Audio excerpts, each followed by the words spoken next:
Now I can go. It's only Clive out there at the moment. So g'day. Yeah. G'day, Clive. How are you? Okay, so we're running. I'll put you on full face. Well, I seem to have survived my first week. Yeah, that's what I was about to ask. Yeah, no, it's good. I mean, it is. I mean, the first week of anything, it's always a bit sort of thrown in at the deep end. Yeah. But I think the thing is, they haven't had anybody on the design side who's, how shall I put this, old school, like me. I mean, their technical manager, I found out yesterday, he's 21 years younger than me, and although he knows an awful lot, I don't think he's used to how we used to do things. Right. So we obviously we're putting in new stuff where there's old. I mean, the 2 hospitals I looked at so far, they're all running on steam still. I'm surprised they're right, still using. Yeah, I thought we'd ripped all them out in the 90s, but obviously not. No. But it's how we used to do things. He's all well up on new technologies, but it's the older technologies and it's the practical. Having spent years on site and knowing how these things are put together, I think that's what they were lacking. And now they've got lots and lots of jobs that suit me down to the ground, just to keep an eye on and make sure things are being done as they should and all the rest of it. But it's trying to get your head around these big projects. Yes. And then at the same time, tomorrow afternoon, I drive down to Heathrow Airport and 4 of us fly over to Cork to go and look at this Pepsi factory that's all run on steam. I was going to say it's run on Pepsi. The Mentos truck comes in every day just to mix with the Pepsi to create the energy. Quite interesting to see the process, but yeah. No, everything they've got 2 dirty, great big steam boilers, and they're feeding air handling units and everything else, and it's all done by steam, and it's just like, no, this. I mean, their gas bill every year is enormous. Imagine their electricity bill is something else, and it's like everything we want to put in is electric because, of course, air source heat pumps. It's all it's electrically driven. And I actually looking at the schematic for their incoming electricity yesterday.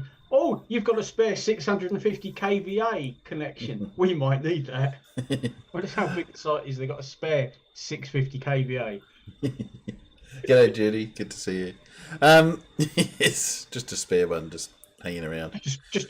It was spare back when that drawing was done about 5 years ago. So hopefully they haven't hooked anything up to it because we might need that. Yeah, mind you, I think there's a bauxite mine in a bauxite plant up in either Northern Territory, Queensland, not sure, probably North Australia somewhere, and they've got a whole power plant and a coal mine and everything next to each other. Yeah. Well, at least that's the story. I can't name it, but that was the story there for a while. But it's like everything over here. It's all now got to be green. So we've got to be going away from fossil fuels, and it's got to be heat pumps and other systems. In some cases it works. In others, well, manufacturer that's a bit difficult to always meet that because of the energy outputs and temperatures and things. The 2 hospitals I'm looking at, we're replacing boilers with boilers. But much more modern, newer ones, economical. But you just can't replace all of that just with air source heat pumps. Yeah. We ain't got the room. We ain't got the power supply. Well, if it's on steam, so obviously you'd have to. Obviously they've got a reticulated heating system, like water pipes everywhere to run the heat, don't they? So you'd have to put in equivalent systems. Steam system consists of 2 parts. You've got the steam and you've got the condensate.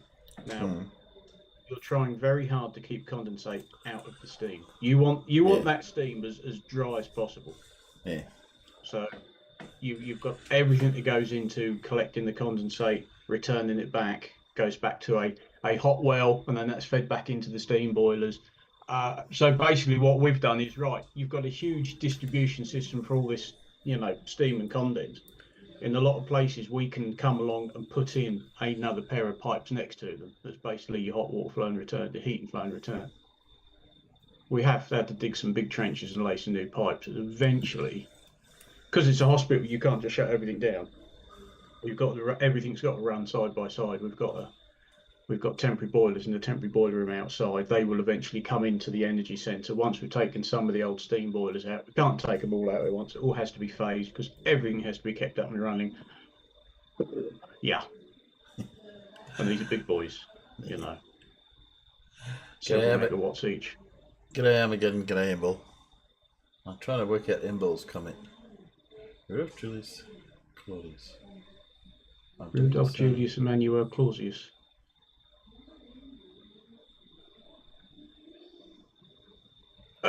Do the boilers have superheaters? Not quite sure what you mean by that, Judy. Do they get superheated steam, or is it just 100-degree steam? Oh no, I think they're running at 110, so it could go hotter, but 110 is still, you know, you're into steam and condense and traps and condensate receivers and pumps and all that old bollocks. I mean, so I'm surprised we've still got hospitals in the country that are running like that, but because I spent a lot of time in the 90s going around on these hospital sites and putting in, because of course it's a district seating, so you've got an energy centre with these huge boilers in, and then this one particular site I was on Tuesday, I think they got something like 48 separate plant rooms, where you're running out to a little, you know, little basement plant room or something with a heat exchanger, where your site mains connect in and return out again. So we've got not just the energy centre to do, but they've already done, I think, pretty much all of these little plant rooms and run all the new pipe work out to them. Right. It's a massive undertaking. And that's why back in the 90s, we just said, no, get gas onto the site, bring a gas main out to each plant room and stick a gas boiler in there. Yeah. And then eventually you can do away with the whole central plant room idea, because it's not efficient. No. Well, I don't see it is, but it was for a while. Now you can get better systems. So. Yeah. I mean, ultimately, they'd like it that we weren't using gas at all, but no. I'm fairly certain that will never happen. I don't think we'll ever get rid of every gas boiler in the country. I just don't see it happening.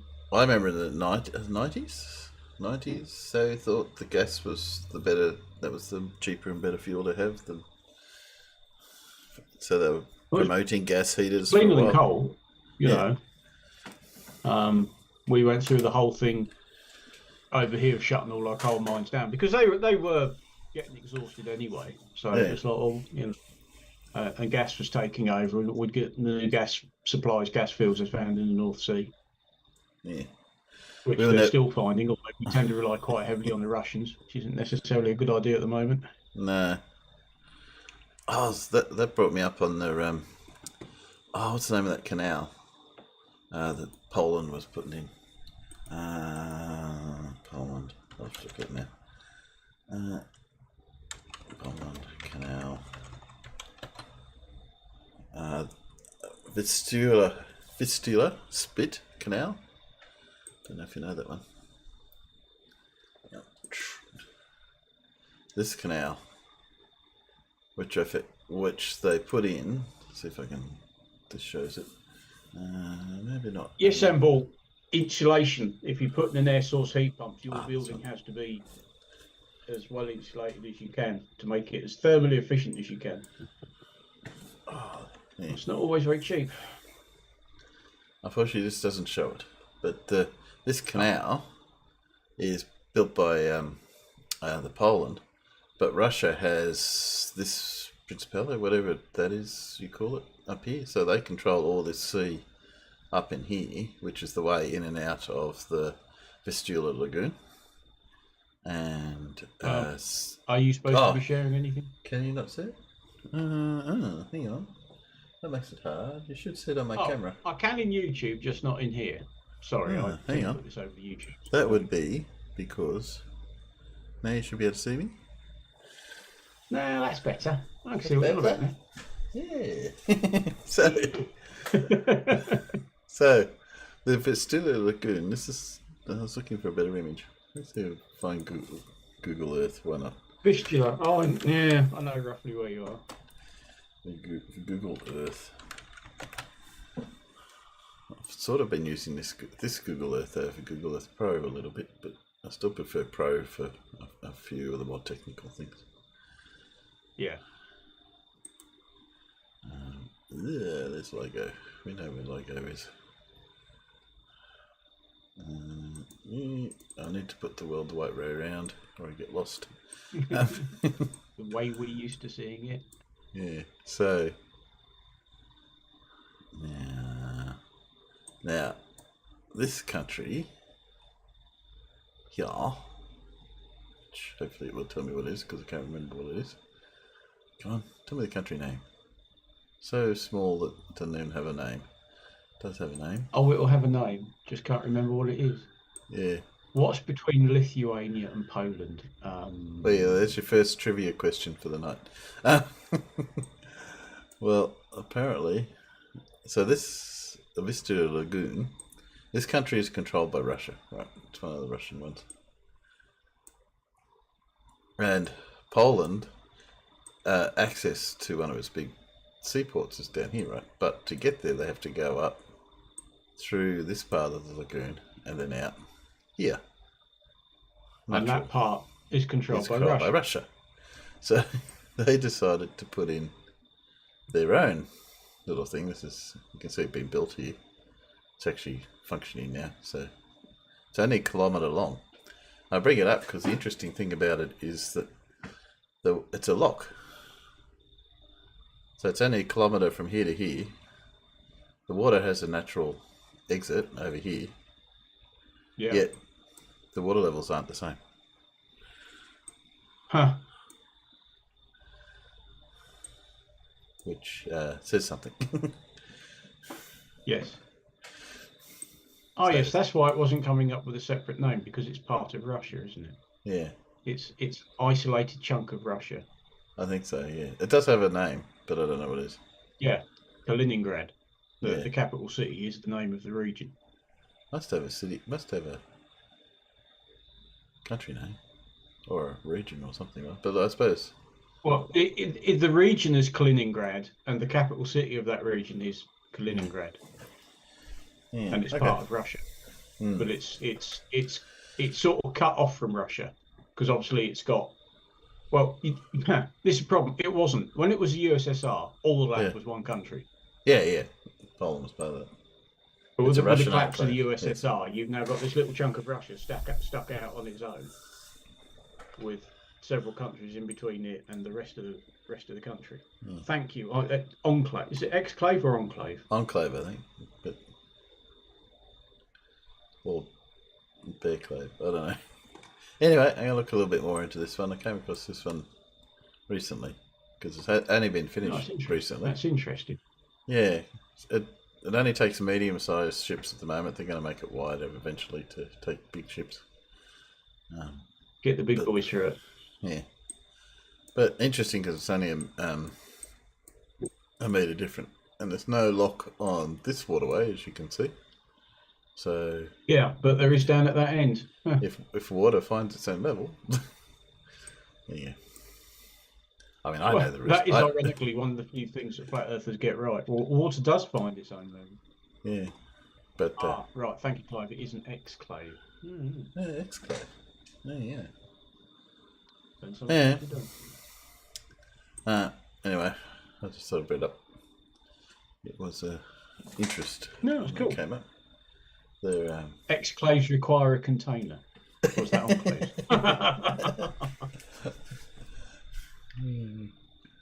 So apparently, just like spectroscopy. But I thought it was interesting that they didn't build the whole wide. You can see they've designed it right so it can have bigger ships, but they can only take little ships through the middle. You'd think for that tiny little bit there, they would have built it, but I suppose money's money, isn't it?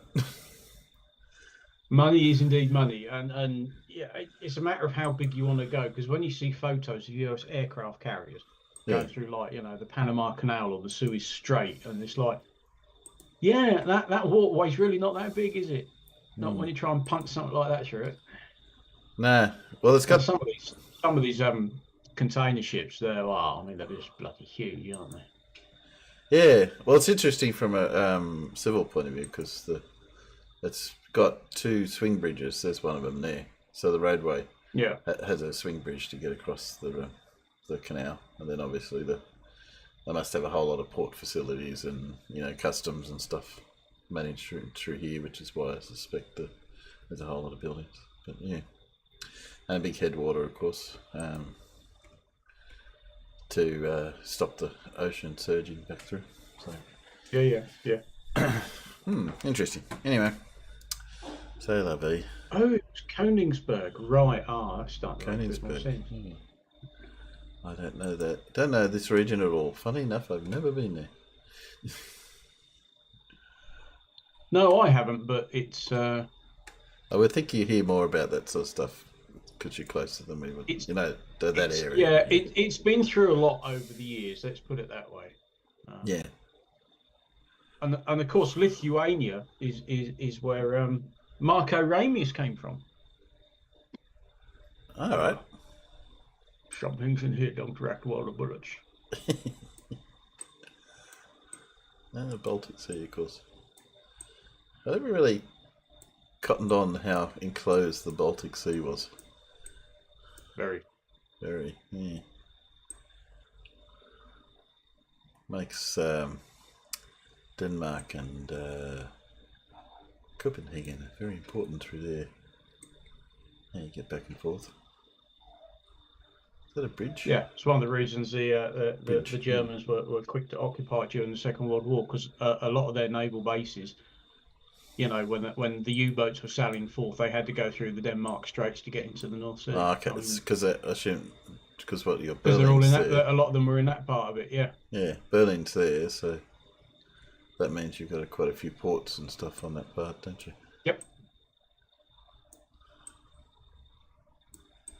And not as accessible on this side by looks.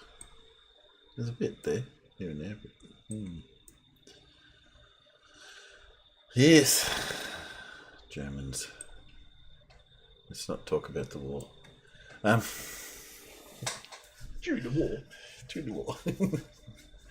We don't talk about the Emu War. Basically, because most of us hadn't heard about it till recently. Happened a long time ago. Got picked up again. Massive ice fall. Yes, apparently not. Well, Paul's not able to make it today. We have to wish his mother happy 80th birthday. He's out on the town with her. So we'll say happy birthday, Paul's mum. Yes, happy birthday to his mother.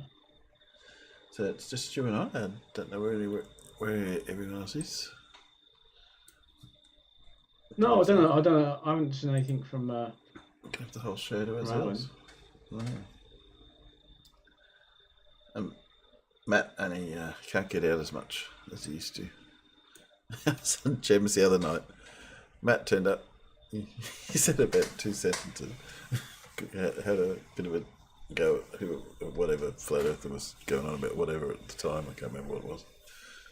Yeah. And I was going to put up some smart aleck responses. I went to look, he'd gone. I was like, can't even hang around for me to have a go at him. I think we were talking about something about genetics, and I was going to point out how some British people have this weird genetic thing that makes them think that Marmite tastes okay.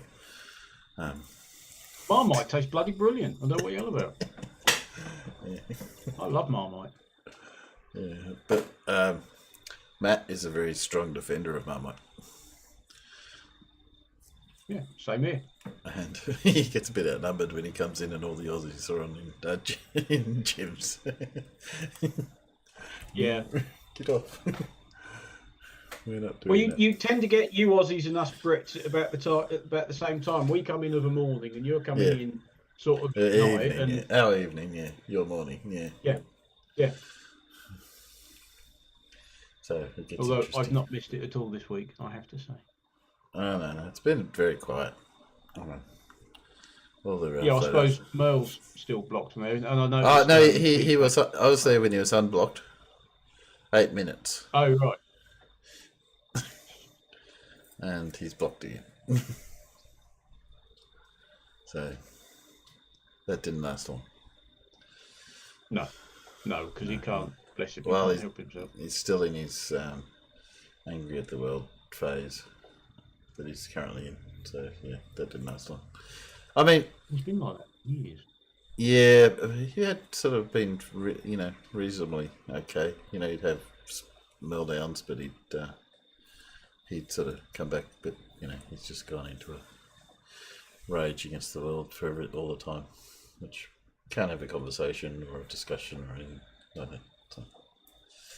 No, but then I was going to drop in the other evening, and you just look at Je suis Dodo on the side, and it's like, I'm not even going to bother. No, it is very quiet. If he's unmuted, it's pointless. Yeah, there's a few like that. So we've got only sporadic guys drop in every now and then. Esoteric, who's an Aussie living in New Zealand, flat earther. You can have a reasonable conversation with him, but he's usual rubbish. And you get your angle, of course, who's you can't have a sensible conversation with him. You just have to spend all your time trying to explain. I dropped into the other one last night, mass media, whatever it's bloody called, and of course Witsit was in session, and I just thought, not listening to that twat either. So it's getting harder and harder, I think, to have. Just got quieter and quieter. Yeah. So I don't know how the other ones are going. I know there's mass media and there's Whatsies. I don't know what other servers there are that are sort of getting reasonable business. I know there's some that are on and off, depending who's about. I don't know. I'm not in any of the others. No. Life's too short. I know there's only so many hours a day. Do you really want to sit there for hours, listen to them all dribble on about nonsense and playing Let's Pretend? Oh, yeah. Well, and there's nothing new. It's all the same arguments, just repeated over and over, isn't it? So. Yeah, who was I think it was MC Toon was debating somebody the other night. He said, "Oh, I'm not a flat earther," and then he just rattled off every flat earth. Yeah, I've got that. Beam, as it were, and it's like, oh yeah, you're not. Like Bev isn't a flat earther, but the Earth is flat. I've got that. Hang on a sec, because I think he put up a video about it, like a small one. Yeah, and that's probably the one I'm thinking of. But it's like he's got a checklist of all the flat Earth points in front of him, and he rattles them off and says, "I'm not a flat earther." Yeah, righto. Yeah, this is this one here. I'll play this one for the audience. He's a flat earther with model and narrative into one video. All right. Let's see if we can fit all the inconsistencies of the globe Earth model and narrative into one video. All right, let's see it. And just so everyone knows, I'm not a globe earther or a flat earther. I have no idea what the shape of the Earth is. I've found that everybody that says this is definitely a flat earther. I gotta agree with that. I haven't yet to find one. I don't know what the shape of the Earth is, really. You're a flat earther. Only flat earthers say that, and the very, very small minority that are even worse, concave earthers. Mm-hmm. Well, they say that, then they go and talk about these flat earth things and about Gleason's map. And no, I'm not a flat earther though. So, like I'm Bev. not a flat earther, but or like Bev, I'm not a flat earther. Say is flat earth. Yeah. Yeah, you could go. The fact that you are publicly asking whether or not the Earth is flat tells me that you haven't figured out the very simple geometry that if the Earth were flat, the sun could never set. But do go on with the facade. Before we get started on this long list, I'd like to remind everyone it's really important for us to ask questions. It's the lack of asking questions by the Commonwealth that has got us into the situation that a bunch of people think they can lie to us all the time about everything. There's no problem asking questions. Please do go on. And because Yeah, well, When you that's ignore the the other. answers. Yeah, you just ignore the answers. It's just you say, "Well, you're not giving me the answer." We are. You just don't like them. I already You're know not what kind giving the answer that I want to hear that Yeah, agrees with my weird belief system. my opinion. Yeah. Yeah. of responses and comments we're going to get on this video. I'd like to remind everybody, if you have the answer to a question, if you're informed and a decent human being, if somebody asks a question about flat Earth, you should be able to just answer the question with your science and your logic and not insult the person's intelligence and walk away. We can. That's It's a not very good flat. point. And as the asker of the question, when you receive the answer to the question, you will accept the answer, correct? Because asking a question not in good faith, so that you will just reject the answer that's provided, is not the kind of discourse that you pretend that you want to have. So let's start with the inconsistencies that brought me into the debate the first time, and that is that NASA lies. It's not a debate, it's not speculation. NASA is lying to us all the time. People talk about the space station, how that's proof that we live on a globe Earth. But how many times have those astronauts been hung up on strings to make it look like they're floating in the space station? But No, they're not. You never show it. they have you're lying. Yeah. You've come to that narrative and say, "Oh, this is what," but there is no evidence of that. But you're not a flat earther. No. Exactly, Zero. Does it mean the space station's not real? Not necessarily. But is it weird that they're faking that they're floating in space? Not at all, since they're not faking that they're floating. In fact, what you're seeing is specifically curated videos by flat earthers that are deceiving you. And it seems that you bought it. Let me take the most popular example of the guy that's doing a flip. And then the flat earthers try to make it look like somebody's grabbing the wire. But if you have a look at the microphone and the cable coming off of the microphone, you can see that if he had done a flip, the microphone cable would have gotten wrapped around any wire that was supporting him, yet it did not. This shows that he was not being supported by a wire. And the guy grabbing him, his pinky caught on his pocket. That's it. There's no wire there. Next, how is it possible that the mathematically calculated weight of the Earth is 6.6 sextillion tons? It was not just mathematically calculated, it was measured. And of course, as in all measurements, math was involved. But second, That's always typical, isn't it? It's like, I cannot comprehend how you would do that, so therefore you couldn't be done. How often Yes. do you hear that argument? You know? That's what an awful lot of them suffer from. I don't understand it, therefore it's fake. Yeah, or impossible. Yeah. Yeah, or impossible. the mass of the Earth is not measured in tons, it's measured in kilograms. That would be 5.97 times 10 to the 24 kilograms. If you insist on doing it in imperial units, the unit you're looking for is slugs. Not something we use very often, but it's 4.09 times 10 to the 23 slugs. Now, if you want to do it in pounds or tons, then that is doesn't really apply to the surface of the Earth, because the force that you experience on the surface of the Earth is due to the mass of the Earth. So it doesn't quite apply. But if you do want to convert it somehow, it's not appropriate, but into tons, then the right number is 6.58 times 10 to the 21 tons. Now, if you round to 3 digits, you get that. If you round to 2 digits, you get 6.6. Still not 666, that number that you're desperately looking for. So this is not an inconsistency. You just have been hunting for numbers, it seems. Yeah. I see Blue's connecting. Hello, Blue. How you going? Yes, usual rubbish. Just keep going. We'll see what his next one is. But I mean, it's sort of like, what difference would it make to you if you don't believe that anyway? It's like, it's a big number. Yeah. So what? Big numbers theory. Yeah. The Earth is going 66,600 miles around the sun. Yes, it's a new day. I changed clothes and got a haircut. The Earth does not go 66,600 miles around the sun. That suggests by your wording that you're talking about the circumference of the orbit, which is 940 million kilometers or 584 million miles. maybe you meant 600 or 66,600 miles per hour around the sun, and that's not really correct either. Of course, in metric, we have a range of 30.29 kilometers per second to 29.29 kilometers per second, or 67,757 miles per hour to 65,519 or 520 miles per hour. It's a range. Now, that range does include the number 66,600, but that doesn't mean that the Earth is traveling at that rate.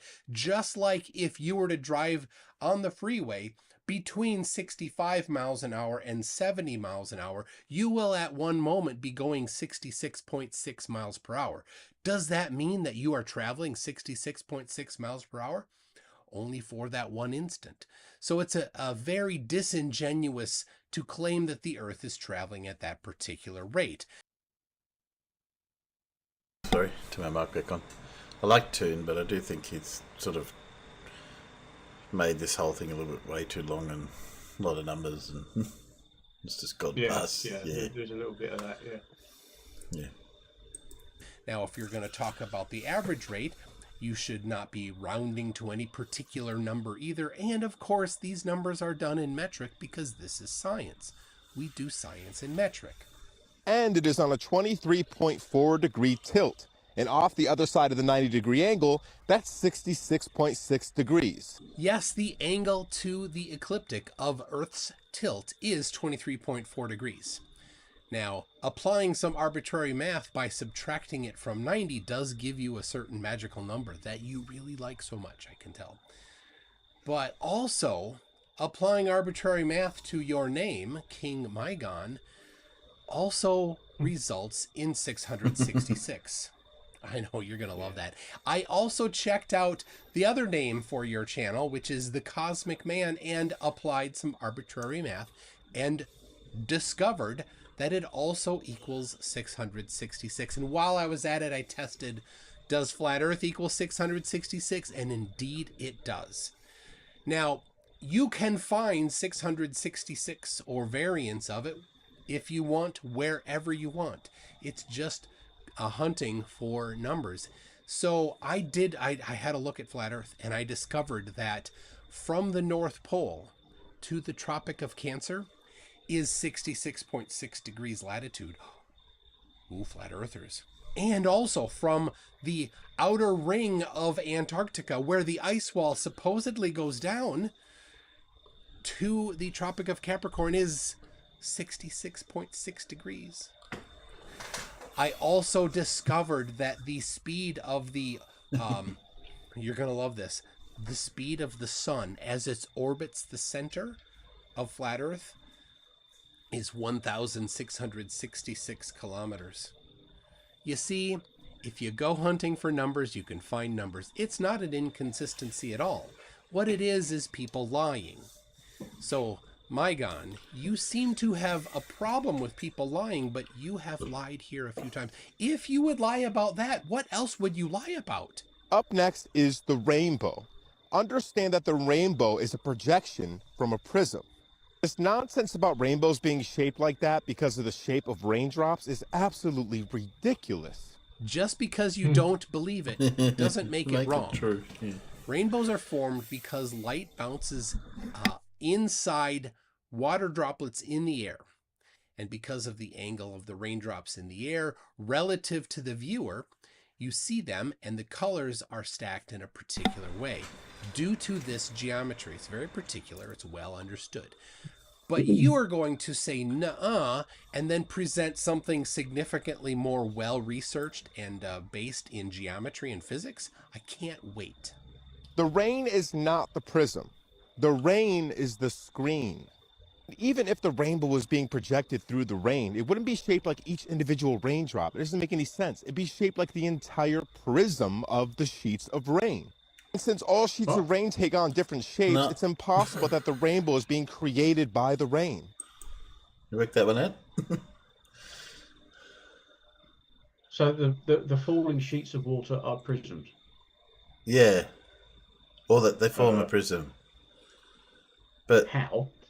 well, the one that got me is how does it on a clear day form a screen so that nothing else can be projected onto? The real Not answer really thought is this the one rain. through, has he? Oh no, it's just. But he hasn't thought any of this through. This is just regurgitated from other people. So Well, yeah, but don't forget, he's not a flat earther. no, that's right. Rainbow is always there. We just can't see it. I'm sorry, I should have warned you. You need to have facepalm protection for this one. Yeah. Blue, is that your fault? Maybe. I don't know. Well, it seems familiar. This idea that you need oven mitts on. Yeah, well, it's tuned. He can use it. That's okay. No, it seemed like yes, it was another one that came up in a little while. It seems like people watch you, Blue. So just warning. Until the rain Yeah, comes down no. and creates a visible sheet. It's like projecting a hologram. You need some sort of medium for the hologram to hit so that you can see it. The rainbow is shaped like a bow or a circle, depending on who you talk to, because it's being projected from a convex prism. The light is bouncing off of some solid medium way up there that is shaped like a convex. Except, of course, this is completely false. There is no convex. He used convex as a noun. You can, in fact, make a rainbow inside where there's no convex around, just a flat ceiling, and a light source and water droplets in the air. Look at this done in a garage here. We see these PVC pipes that are emitting small droplets of water, and the single light source that's on the other side of the garage there, and we see a curved rainbow, even though there is no convex up above it. That's just how rainbows work. It's the geometry that I mentioned earlier. Sorry, buddy. What's next? The fact that people aren't allowed to go to Antarctica. Why wouldn't people be allowed to go to Antarctica? You can climb Everest, that's dangerous. There are no people zones and no fly zones all over Antarctica. Why? Show one. No, for a guy that pretended. That's always the tricky bit, isn't it? Yeah, They'll say this, but they can't actually go, look, like there. You know, they can't. show me where the no-fly zone is. You do have to have a special. They do like you to actually know what you're doing when you fly over a massive continent that has no cities. Fuel is very dangerous, and the most dangerous, inhospitable part of the planet. It's generally not a good idea to be flying over it. You Also- cut down thousands of miles from anywhere and anyone. Yeah, that's a good idea. We've all seen Alive. Well, and the new one. all the new version of it. Yeah. Yeah. I mean, yeah. Well, they also have no concept of how big it is. Of And course not. it's like flying over America if they're American, with that has absolutely nothing there. You have a crash, you have a city, but it's also cold and not the best conditions in the world. So Quite. that's why they tend to restrict flight. Even when they do fly there, they plan it very meticulously, in case there's any problems. To not like it when people lie, he sure likes to lie. If you want to go to Antarctica, you can. The treaty specifically states that freedom of scientific investigation is protected by the treaty. You will need to apply through your country to go there, but that doesn't mean you can't. It just means that the They don't country even need that to you're do in that is anymore. going to abide by the treaty and make sure that everybody else in the treaty knows that you're coming there and why. Buy a Nothing ticket. is to be hidden. It's the opposite of what you think. And there's no military allowed to do military type stuff there either. Would you like to cross-country ski from the shore all the way to the South Geographic Pole? Hundreds of people have done that. Would you like to go and camp at Union Glacier? You can do that. You know what? You could even befriend Mr. Beast and ask him to bring you along with his gang to Antarctica the next time he goes to see the 24-hour sun. You could even go to the South Geographic Pole and plan to get there at the right time to film a 5-day time lapse of the sun being up the entire time and doing circles all around you, just like this video here. But no, you listened to some flat earth videos, hundreds of them, I suppose, and they lied to you and you uncritically accepted the lies. You didn't do your own research, did you? Then there are those flight patterns where you have to do crazy different detours on planes in order to avoid the South Pole. There are no flights that take crazy detours to avoid the South Pole. There's a lot of Southern Hemisphere only flights that go between major cities in the Southern Hemisphere. None of them have to take any crazy detours to avoid anything. Some of them get quite close to Antarctica, and you can even see the ice flows like QF27 from from Sydney to Santiago. And if you do want to take a flight to the South Pole, you can do that. There are regular flights that go there, especially in the southern summer, which is starts in December and ends in March. So go ahead, sign yourself up. It's free to go. Well, it costs you money. Free as in speech, not free as in beer. And then there's Admiral Byrd's testimony, a credible military officer who said that when you fly past Antarctica, you get to new land, fresh water, green grass. Yeah, that's not what he said. He's just repeating all the lies that other flat earthers make, but he's not a flat earther.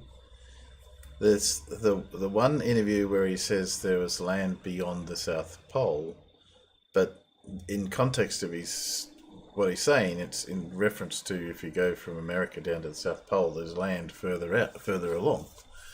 Well, I believe we'll see that clip. Yeah. Oh, okay. Grass and trees. You're right that Admiral Byrd is a credible military man, but you are wrong in your claim that he saw green grass and fresh trees and all that. That's not a credible claim. In fact, I do believe that it's a lie you just repeated. Again, for a guy that pretends to not like lying. What he did say was that on the other side of the pole, there's an area as large as the United States, and that is in fact true. The rest of Antarctica on the other side of the pole, from where he was doing his exploring, is about the size of America. Amazing. But strangely enough, there's left in the world today an area as big as the United States that's never been seen by a human being. And that's beyond the pole, on the other side of the South Pole. That's the credible story. Not this green grass stuff. I don't know what you're talking about, but certainly there is some vegetation on the outskirts of Antarctica. But I don't think that's what he's talking about. Maybe you could give a citation for that instead of just a flat earther saying things. And I know what a lot of you are thinking. Well, this doesn't prove that the globe doesn't exist, that the sphere doesn't exist. No, but it proves that they're lying to us about a bunch of things that would appear to be hiding a different shape or different sized Earth. What you have proven is that flat earthers lie, and that you are gullible and will believe their lies without critically examining them. And how about the satellites?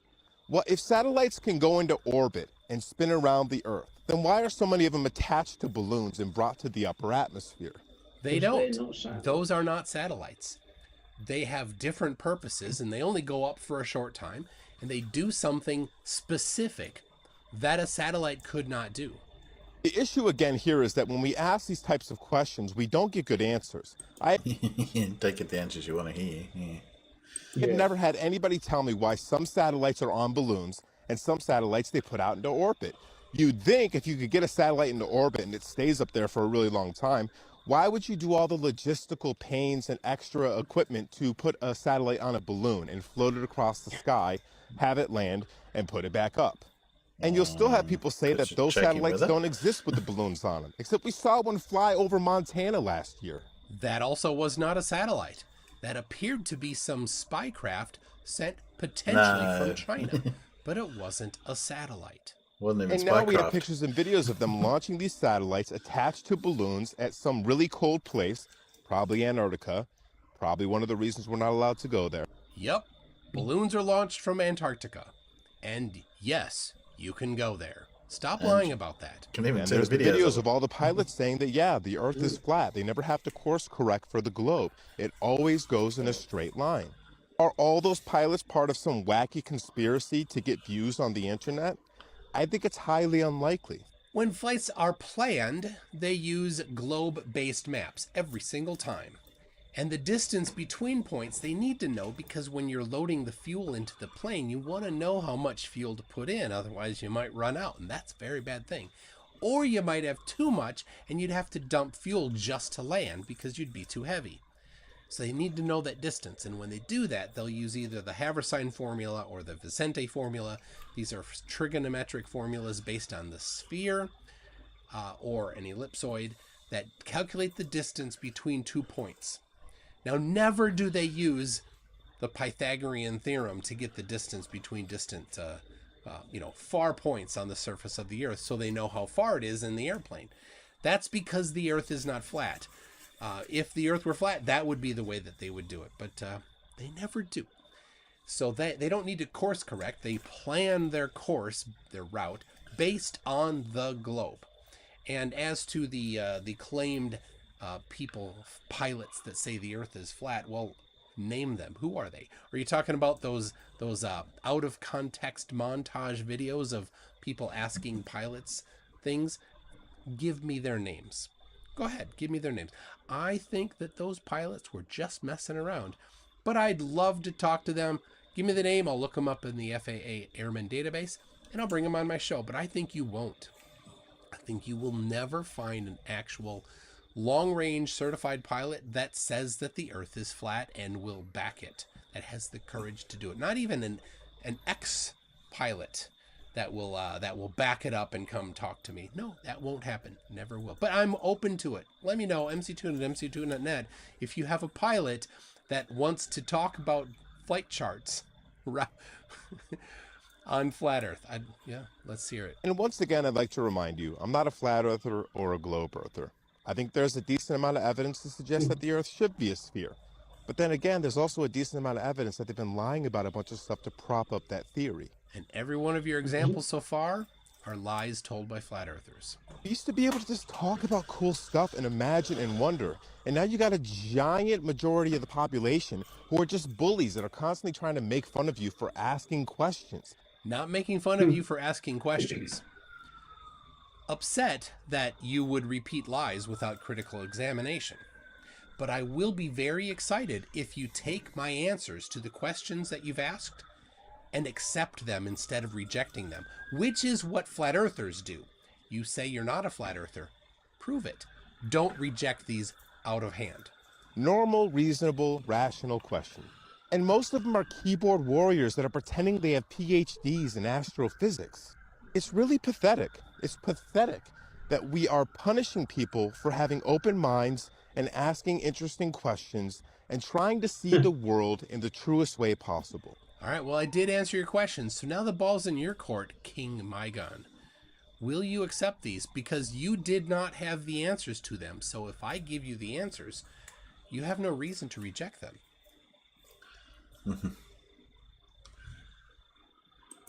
Hey, Paul, how you going? Sorry. Yeah. Good. Yeah, sorry, Pams, keep going. He's just asking honest questions, that's all. Unfortunately, you're not giving them the answers he wants to hear. That's why we're all liars. Yeah. And this thing, keyboard warriors, but when you do have someone of knowledge, they just reject them as well. So. Oh, they're just pretending to have PhDs. What, like PhD Tony and Professor Phil? Yeah. Yeah. Yes. You know.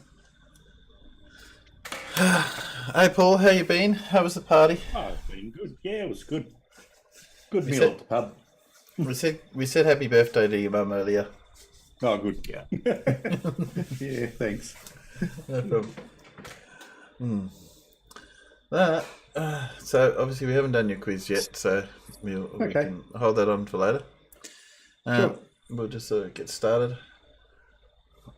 What are we up to? So yeah, we just haven't even done Lindsay yet.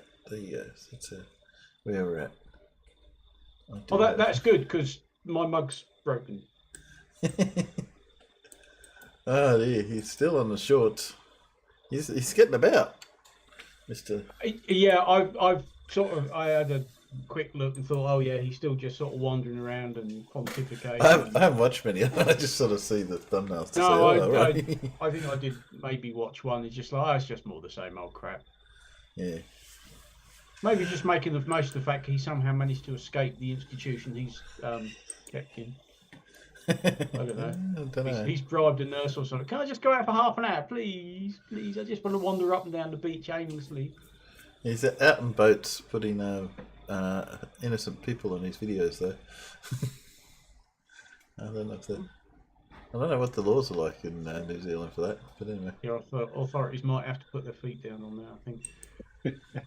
I see someone told Simon Dan to check out Term of Illumination. Oh, did it? Yeah. Oh, imagine what he's going to say when he sees that shit. I should talk to Matt about inviting Simon Dan to come and do a Lindsay bingo with us.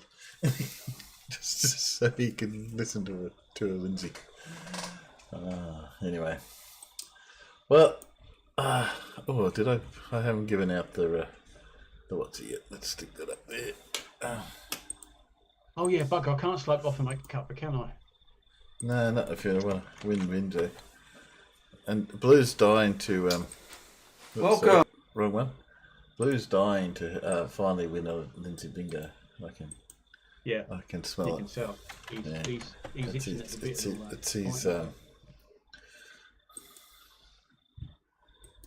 We got black ones this time. I'll reset them up. Oh, we're going dark, are we? Going dark. Hang on. Where's the Keep chat? it dark. Chat. Where's the chat gone? Must listen to some more Genesis. Chat. There it is. I'll place that in there.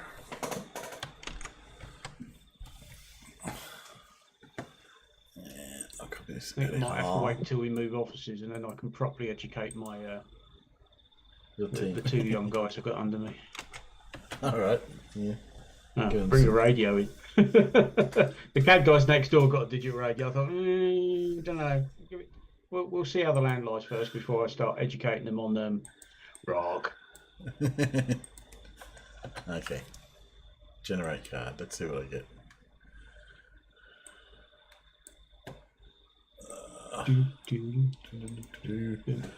Hidden finger. Yeah, I've had worse. We'll see. I added Flat Earth. He's been saying that a lot lately. I reckon between the two cards I stand a bloody good chance, but it depends what tangent he goes off of, doesn't it? Because well, the one I'd picked out was not that one. Let's go into his videos. I could do his shorts, but what fun would that be? Welcome to the. Welcome to FE Celestial Model Lunar Eclipses. Welcome to the Thunderdome. Thunderdome. Okay. I don't think we've done this one. Okay, we're right to go. Let's hit it. The Tomb of Illumination. Oh, subtitles. Well, today's the day. I'm going to explain the whole flat Earth system as a working model. Bet you're not. All the flat earthers out there and the globies. Well, flat earthers are wondering how it worked, and globies are always asking you for one, thinking you don't know or can't come up with one. Well, here it is. Okay, I've known about it for a while. It's just getting it on a board so you can understand it. So what triggered me is reading up about our mate here, Tycho Brahe. He was onto it. What's up, He had a system, a geoheliocentric, and if you've been following me, I've mentioned this before. It's both, but it's still not quite right with what we know, what we've been told or taught, or what science knows. But they can never figure it out. They'll never. What have I written there? Somewhere out here. They'll never figure out all the anomalies, if they're only looking at the projected models in our night sky. You have to understand what's back at creation, where the projector is. Understand those are for signs, okay? But it's a bit deceiving. The second state, you've got to go back to the source. The first state, as Plato describes it. So I think this is today's model, okay? Where you have the background stars. Oh no, this is Tycho's model. I was gonna say Okay. sun. So the background stars, so just ignore those in the background. We need to understand the ecliptic plane. Mr. What it's Bra. doing. So they've got the centre here as the Earth. In reality, No, that's the black hole. But you've got to understand that Everyone Earth is gets from that the one. hole. That is where Earth is from. Earth is from the hole. It isn't the hole in our created realm. So Earth has come from there. It could be difficult to explain this. So you've got to realise this should be the black hole. There it is. There, that's the model. But this is what he had. This is what they had. They have everything moving around the Earth, which is right. He had the Earth fixed and stationary, and up above, he's got the sun going around the Earth. And in our true model, the sun is projected, moves But he around the wasn't black correct. hole, and projects its light out. So wherever that arm is where it'll be daylight, the time of day. Okay. So he's got the sun moving around our Earth. So there's your time of day. So you can imagine us way back here, a dot in here somewhere, watching the sun go around. Yeah. And then they assume that the Mercury and Venus are racing around the sun. So what they've done straight away there is cocked up by creating another system. There is only one system, one central vortex that turns everything in the one motion. Do you think? Sorry to pause it. Do you think he actually thinks this is what we think the modern system is? Well, it would go a long way to explaining his misunderstanding, shall we say? You know, when you think, well, hang on, you're straw man in that. If that's genuinely what he thinks, that we've got Mercury and Venus going around the sun and the sun is going around the Earth. I mean, it's a new one on me. I've not heard it Well, quite like that before.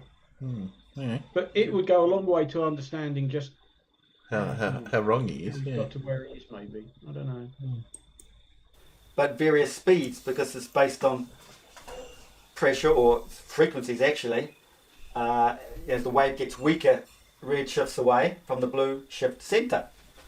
This is how it all works, like this. So they've come up with this other system flying around like this. At the same time, this is going around like this. And on top of that, they think it's doing ellipses. Oh, did he? Did Tycho think that? I don't know. But I think this offset circle here is representing the elliptic cycles, because he too thought everything went around the sun. That's right. You There's the don't big know what mistake. it's true. They don't realise. Everything moves together. There's only one cycle. It all moves together in the vortex. But the sun is right there. It's the first cab off the rank. First horse on the inside track. It turns too. But it's very minute. But it's as minute as what you can see Polaris doing, because that's Polaris. It's just another perspective. The sun is a star, okay? Polaris Yes, is moving agree around with the that. black hole centre. That's the image we see at night. But down here Sun is a is star. inside the vortex. What's happening, Wait, going you on? got What's something really right. going on? He did. Okay, so if you imagine this going up here, Probability states at some point. and then it comes right, and the sun comes around here, the planet will go around the sun. So the thing is going around this. So there's the ellipse, the overall going around the sun, and the Earth like this. You know what I mean? Up there. No. That's No, what we're getting the ellipse I from. really don't. They're all Copernicus, Kepler, etc., use the sun as a reference point that is fixed. Wrong. They have to start understanding this. Otherwise, look, planets constantly changing their orbits as it moves around the sun. No, they don't. If you consider the sun is also moving. Everything moves around the black hole centre of the ecliptic plane. Wave. But the sun is moving quicker than the planets. To catch up and pass them, to catch up and pass the planets. So Kepler's first law is wrong. Even though it works, it's not the truth. It's not reality. He's made it, he's worked it out this way like that, but out in our realm, I mean, you're going to use it, aren't you? Because this is what you see. But it's not solving all the problems if you stick with these wrong aspects, So what have we got down here? Kepler's second law, wrong. Planets do not speed up as they approach the sun. It is the sun gaining on the planet. The planets do not slow down at aphelion. Okay, and speed up at perihelion when they're closer to the Earth. No, it's the sun catching up. So that's wrong. Subtitle. Kepler's third law is basically what we know now, what they call gravity. Is what is known as gravity, the orbital rotation of all the celestial bodies in the central vortex of creation, locked in place. What drives them all in this cycle, this vortex? Ecliptic planes up top, okay? Background stars are all in here. This is the one end of the Milky Way down in here. There's the other end of the Milky Way, it comes over to here. It's always turning and it's locked inside. I've risen this up because there's a time of the year where it does rise up and then comes back down and in. But it's tightly locked in there with Earth's pressure. So it's just like we understand with the tokamak fusion reactor, locking the plasma in the tight magnetic field, in a magnetic vortex, because the sun's here, the plasma. So Earth's convection winds spin the central vortex above the Arctic due to the plasma sun being locked in there, in the tight magnetic field. The cold spiralling up here is cold spiralling over here. It's the four winds described in the Bible spinning this vortex. And that turning creates our whole realm, because everything moving around the black hole, it's all based on frequencies. That movement creates life. Our pixels, our pixel existence, our holographic universe all comes from in here. How do you think you get pictures on your TV? It's the same thing. No, So this is the net, the loaf, it's the pixels in the TV. It's God. You know about light and frequencies with transmission? That's how my TV works. God. Tycho Brahe was on the right track, but observing what we see in our skies would never solve all the anomalies. You first must understand they are projections from the true model, the first state, the centre of the universe, back here. Okay? So this is the ecliptic plane, the centre of the vortex, basically up here. We're down here, we're way down below all this. Okay? It's the centre Arctic, right there. We cannot get to, place of inaccessibility. So you can imagine the sun's moving around, or anti-clockwise, whichever way you want to look at it. You fly over it all around the the hole. time, but anyway. Everything is moving with it, but the sun's moving quicker. The next speed would be Mercury, next speed is Venus, next speed's Mars, Jupiter, Saturn. But there's an anomaly with Mars, you see. You've got to understand this model here, you see. Mars, the planet of war or fire, it is in the dielectric of the EMF field, in this field where the sun is created. Okay? So you've got to imagine I just listened to Whitsitt. the setup, but you've also got to realise there is no magnetic field crossing the tropics, but that's a different issue. So you imagine you've got two planets on this side, you've got the two on this side. Mars is in here, fire. This is where the electromagnetic induction is created to feed the sun, back in here. It gets sucked through the Milky Way and over into here to feed the real sun. Our image of the sun is right there. Okay? You've got there's some anomaly going on there, I didn't get into it. Not more work involved there. Sun moving around Earth, geoheliocentric. But you have to understand this. Mercury and Venus moving around the sun. It's in his model. So he's got that going on. They've got this other thing going on. They've got the sun moving and this moving around the sun. There's different motions. It's only one motion. Earth is from the whole, it isn't the whole. Elliptic orbit of the planets is depicted here by this offset circle. But the Prague clock and Antikytherian mechanism has this offset for the changing season, and south moves up and in. So there's this depiction, but it's the southern field how it comes up and in. It's another story. Okay, so just concentrate on this being the northern hemisphere, because that's the first state reflected from here. When you start bringing the southern field into it's a different thing altogether. It's everything's a mirrored projection to the south here, all around us. So that's basically it, everybody. So you can see where Kepler gets his, is this the first law? The orbital motions, yeah. Major axis, so the sun's moving around. They say it's fixed. So they're assuming these planets, that's their planet moving. Thinking the sun's, oh look, it's coming in close to the sun. No, it's not. The sun's raced around and caught up to it. The sun catches up to the planets, okay? This is no bull. This is the true model. Trust me. Yeah, well. Who's your So trip? if anyone wants Who to read will? like these guys here, Exactly. oh, Who will? Epicor. I always forget their name. Epicor. They did a good job on showing us the motion of the sun. I knew how it worked. I knew how it worked before they had it, so I knew they had it right. You know, just like a swarm of starling birds, what they do, what the sun does over the year. Get those guys to create this model. Get a working 3D model. Obviously a lot more to it than just this pretty picture here. Especially if you want to involve the southern hemisphere, which you're going to have to if you want the full model properly. Oh, it doesn't help. But this is an No, interesting story. doesn't. Old Tycho Brahe was interesting. Take a bra. You know, look into this geoheliocentric model. They're all confused. They're all gone to this heliocentric now. You Total haven't got garbage. bingo yet, Blue. This was closer, but even that wasn't quite right. They didn't understand the sun moves around the hole like this. They thought, yeah, at least Brahe knew the Earth was fixed and stationary, and he knew it was a bit of a joke if you assumed that was flying around through La La Land. So, Earth is fixed and stationary below, and the sun's not stationary either. It's moving around the hole. But the central vortex that houses it all that's fixed and stationary. That's not going anywhere.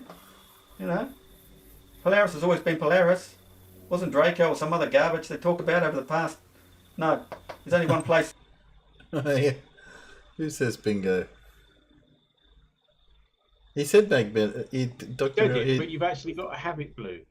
No. Dr. Nimrod said No, if he says magnetic Nimrod's field. got it.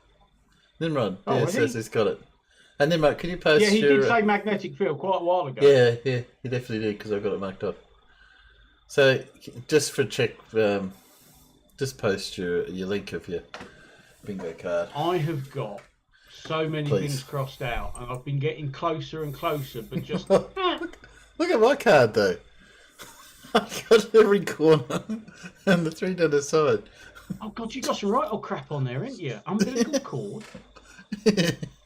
But, you know... I mean, within a couple of minutes, I needed Moon and Hidden, and we just didn't get there. And it's just been filling in the card ever since, and I've always been like 2 away. Both of them. Yeah. So there you go, Blue. Your wish has been granted. I'm only to accept, but there he is. You're right, Hang yeah, on. that was... Oh, here we go. Hang on, Posted put it. Let's have a look. Yep, there you Yep, go. there you go. Realm, Good job. Northern Hemisphere, Truth, Magnetic Field, Sun. He definitely said all those. Yep. Yep. Yeah. So there we go. We have a Lindsay bingo. The first one from Peanuts to win it in a long time. So well done, this. A mention in dispatches, I believe, Nimrod. Yeah. Well done. Just for that, I'll send you a free subscription to his Patreon account. No, I don't think so. You can have a lifelong supply of invisible pink unicorns. They're on their way to you now. Yeah, they'll be about the same as what you'll find on his Patreon account. Oh God, that was yeah. And FE Core, of course, they got it right, but I knew that before them. I knew that Yeah. right, 'cause I figured that out a long time ago. Anybody who says that FE Core's got something right. Yeah. Oh yes, that's a worry. I That was big orange balloon that they strapped the shuttle to. I was laughing at the Was it FE Core or subtitles. was that Globebusters? I was laughing at the subtitles. It came up with some interesting interpretations of what he was saying. It struggles with those either big words or foreign words, and it just. I think the subtitle just goes, whatever. Close enough. Yeah. Bruh. Tycho bruh. Take a bra. Okay. Well, I haven't done our daily brain quiz for the day. Here you go. Quick one. Find the typo. Let me repin it. Hang on. Yeah, I think we've done this oh, one. yeah, that's I think I'm a week out. Hang on a sec. bit Find. what, bit- Yeah. yeah, that was quite obvious. Yeah, Yeah. I'm not even sure how you pronounce that. What's today's date? There you go. It's the 10th. Well, it's still the 10th here, isn't it? Here you go. So that was last Friday, Saturday, Sunday. That's where we have done that one. I'm sure we won't do that because I can see lots and lots of 6-letter words. Oh, here you go. Read that out very quickly, farmers, and memorise it. 2C7E4AS. Okay. Tell me what the letters were. Seems. C, E, and S. You missed one. There might be an A in there as well, actually. Will you make his mind up what he's doing with his fingers? Blimey. Oh, I was trying to see what it was so I could check whether you're right. Looking. So you missed one, yeah. Did I? Oh, okay. Yeah, there you go. Oh, yeah, there was the A. Yeah. There was the A. Yeah, yes. Apparently that's pretty hard. So. Really? Well, what's that? Look. Pay attention. Difficult. Read, memorise the following letters, and then. I'll tell you what's more difficult is remembering all the names of the people in the company you've just started work with. Oh, on first day, when they go around and tell you. Yes. They tell you, you shake hands, they tell you your name, and 3 seconds later you've forgotten what you just told you. And everybody's called mate. Yeah. My favourite thing is to give the wrong name. Oh yes. Oh, I'm George. G'day, George. The next time they come around. Oh, you're George. No, I'm Fred.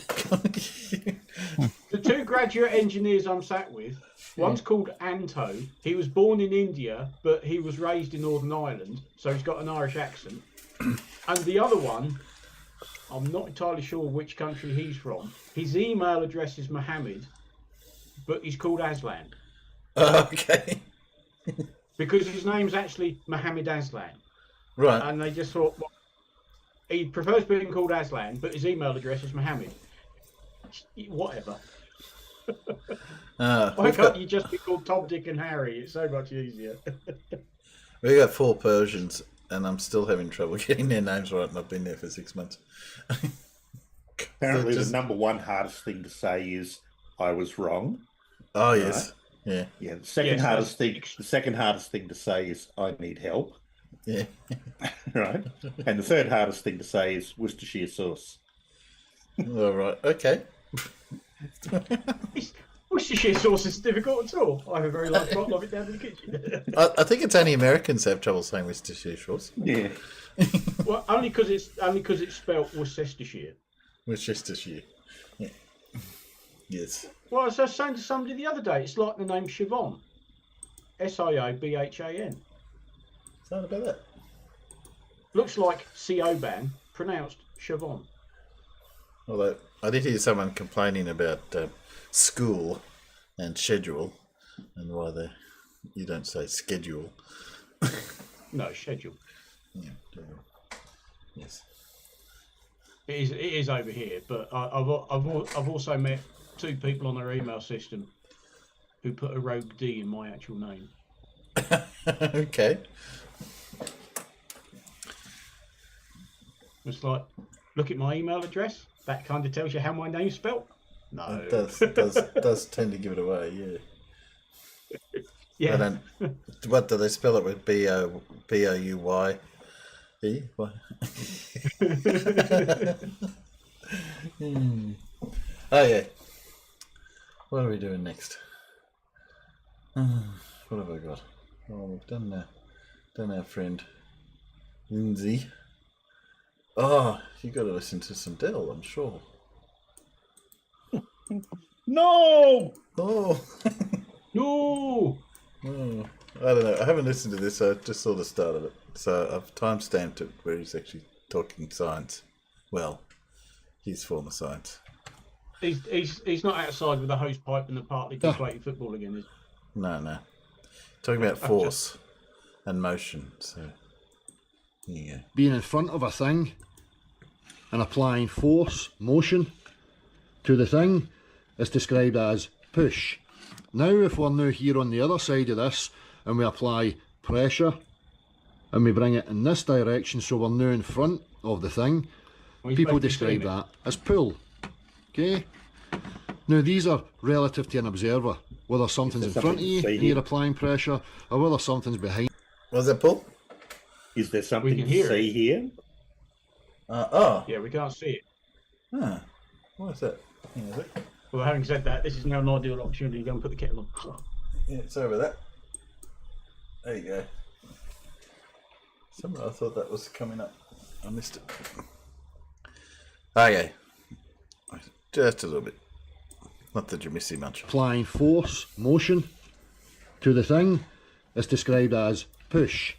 Now if we're now here on the other side of this and we apply pressure and we bring it in this direction, so we're now in front of the thing, people describe that as pull. Okay? Now these are relative to an observer, whether something's in front of you and you're applying pressure, or whether something's behind you and you're applying pressure. So as you can see here in this example, we apply a pressure here on the inside and we push in this direction. Force is applied pressure, motion requires force. Okay, so you know we can understand that there is no two things. Only in the minds of people who don't think clearly about these things, they think that force is two different things.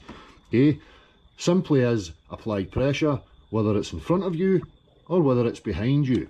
And people bring up many other examples like, you know, well, you know, tug of war. There's no, oh, there's pull because tug of war. Well, again, it's the same principles. You have to first apply pressure, okay? And now you're going to require friction so that you can now apply pressure in both directions, push in both directions, okay? There's no two things going on. Push and pull are only descriptors relative to an observer in regards to whether something's in front of you or behind you. So another thing that people are going to bring up, magnetism. Well, magnets pull. So what I'm going to do right now is I'm just going to interject a little couple of videos of Eric Laithwaite and how magnetism is simply the same principles as what I'm explaining to you right now.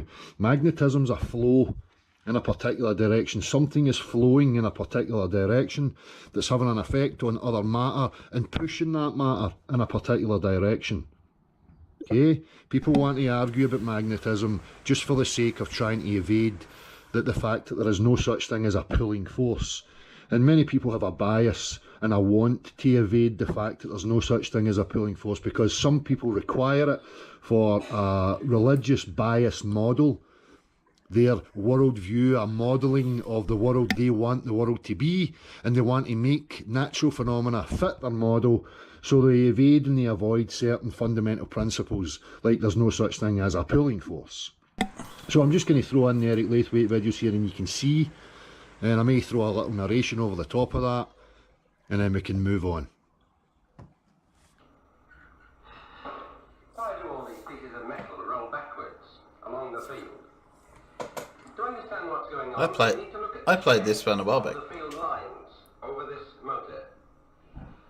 They come from a north pole into a south, like that, and the whole field pattern is moving along, like the magnetic river. Now suppose we could sit at one place over the machine, such as in that little square, and watch the field lines go by. Notice the direction of the arrows. At the moment, the field is to the left. Now it's upwards, to the right, downwards. Left, up, right, down. So it's left, up, right, down. And the rotation you see is clockwise, which is to say rolling backwards. So the whole machine behaves like a mechanical rack and pinion, in which this is the field and this is the rotor. And here is the action. Well, of course, mechanical things are easy to understand. When we make it magnetic, it's a little less of... So what we're witnessing there, the rack and pinion, is a manual push mechanism. All mechanics operate under that principle, all machinery, that one thing pushes upon another thing. Now we see with the flow, to qualify what I was talking about earlier and how people like to use magnetism as a justification for trying to invoke some sort of pulling force, we see the same principle. Something's flowing in a particular direction, causing pressure. Now as it removes the manual rack, replaces it with a magnetic one, you're going to see no direct physical contact, but you're still going to see the same principle. It's quiet. Obvious. They're still calling pressure and force the same thing. Horseshoe magnets, and the action, as you see, is very similar indeed. This then we call a rack and pinion motor.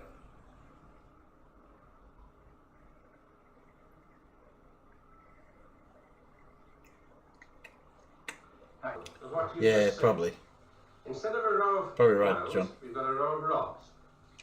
We're going to feed them with alternating current so that each one can rise and fall. And when we turn the whole thing, we get the impression of something travelling along. But I want you to notice that nothing actually travels along, because each rod only moves up and down.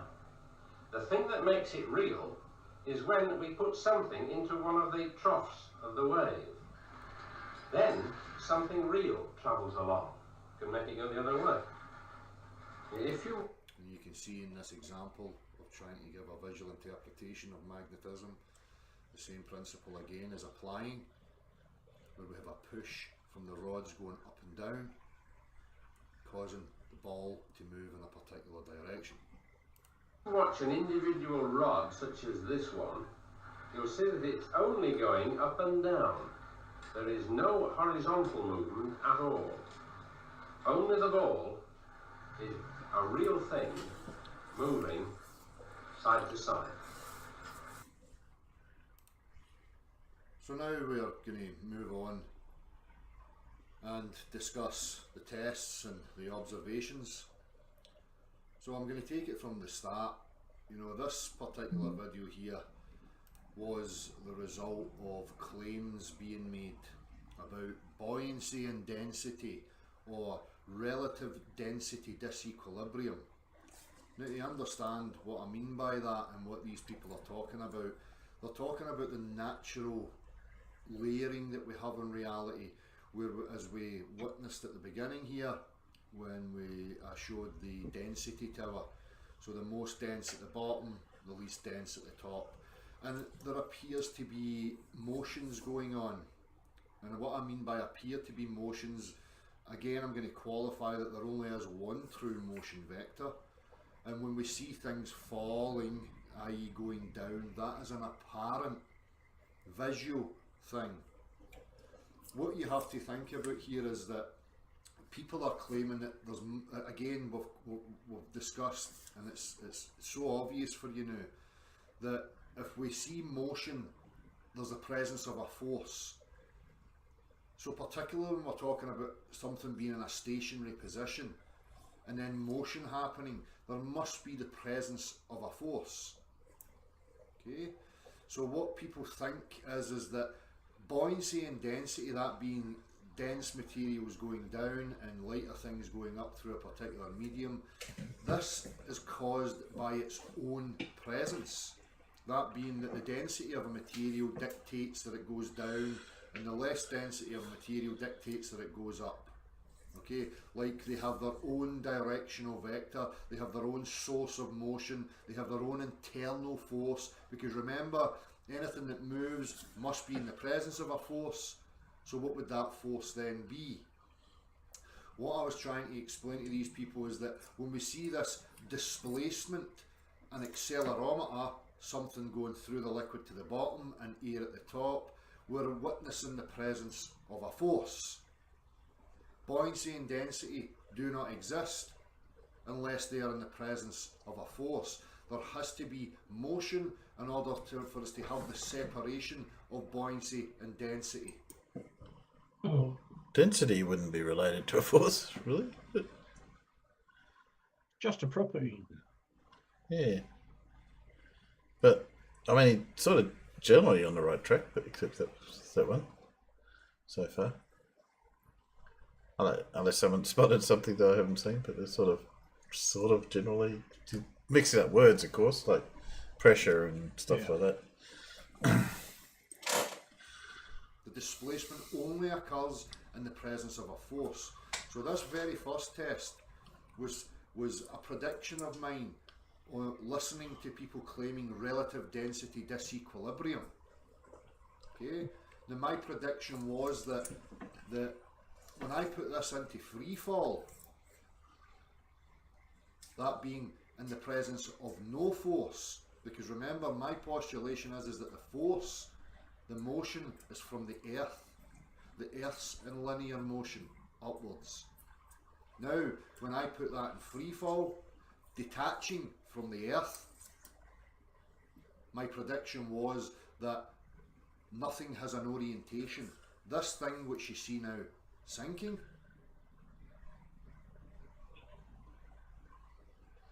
would stop in its trajectory towards the bottom. I'm just going to skip it forward a little bit here to show you. And I used an open vessel, 2 open vessels here, and I used this only as a marker to see the relative relationship here, so that you can see a point in which that stops falling through the medium.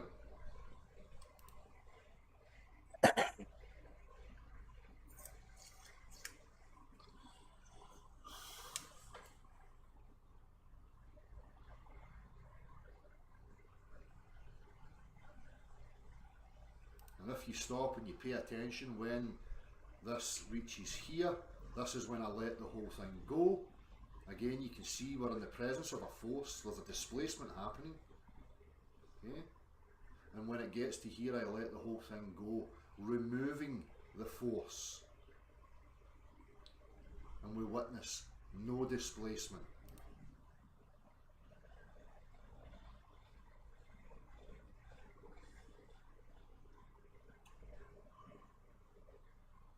And as you see, as it contacts Marty, who is attached to... Does he misunderstand the word displacement? But anyway, this just seems to go on with he's just repeating all these videos, these claims before. I don't think we're going to get much out of this. Unless anyone's... I'll toss. Yeah, people are welcome to go and look at it. That one is about the... I don't know, I'll just go back and look at that one.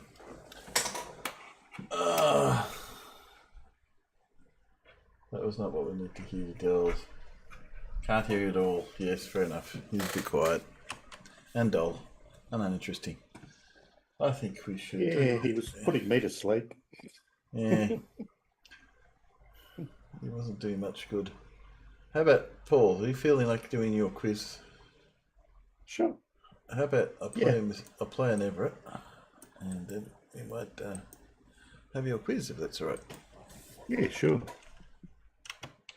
Yeah, first of all, share, and I'll put you over there so they can see.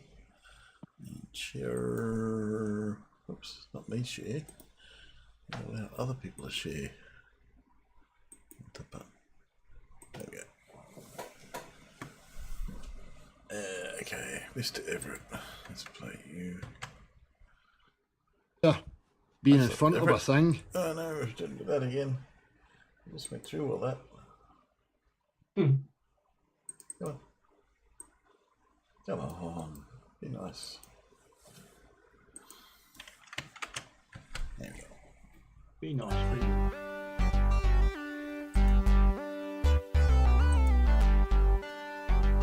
Oh yeah, because she looks normal, doesn't she? Yeah. I wanted to share a story about how I confronted 3 SpaceX engineers in person as a flat earther in 2018. Somebody shoot me now! Mind you, this was after I got into Eric Dubai. Dubai? You can't type the word flat earth without being provided 30 pages of propaganda, making the debate more difficult for flat earthers to give viable, citable proof.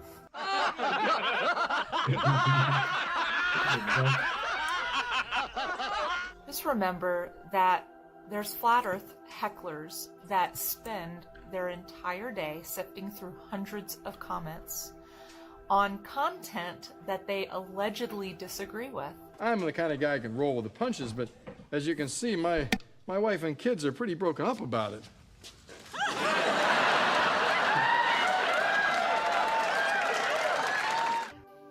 So let's get started. I was a new truck driver. Say it with me, everybody! Nobody cares! When only 6 months in or so, we had gotten a contract to deliver high-value loads for SpaceX. Your check engine light is on.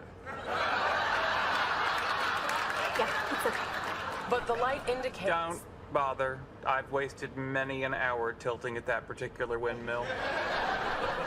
Here I am, this rowdy southern space disbeliever, unstrapping rocket engines in the back alley of SpaceX's LA branch.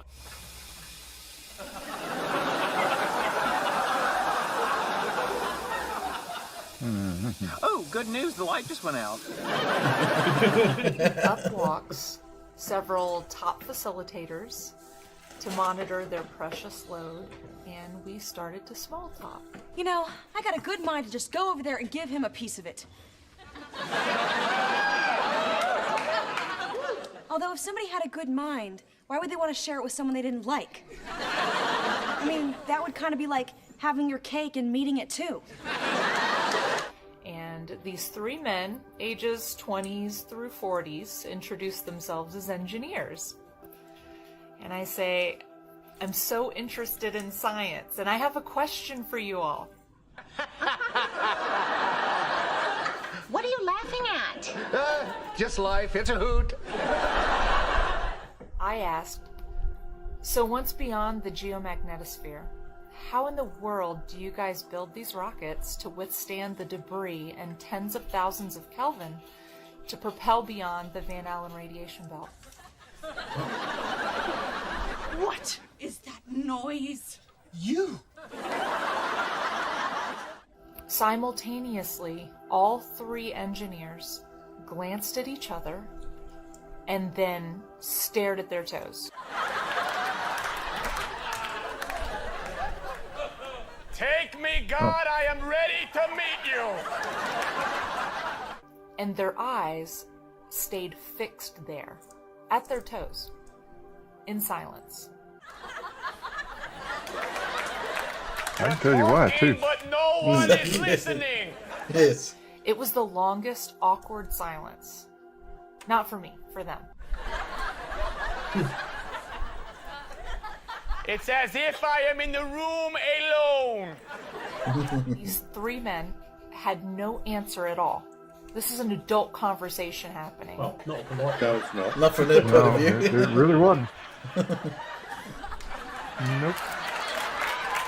Dear Lord, give me the strength. Three men simultaneously thinking to themselves, did she just say that? Yeah, exactly.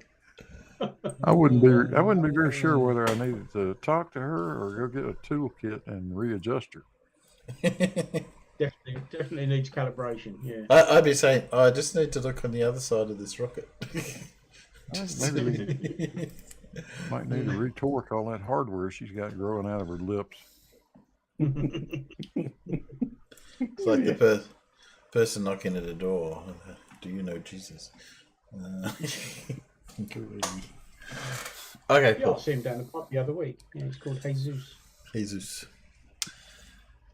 Paul, whenever you're ready, mate, you can go for your life. Righto.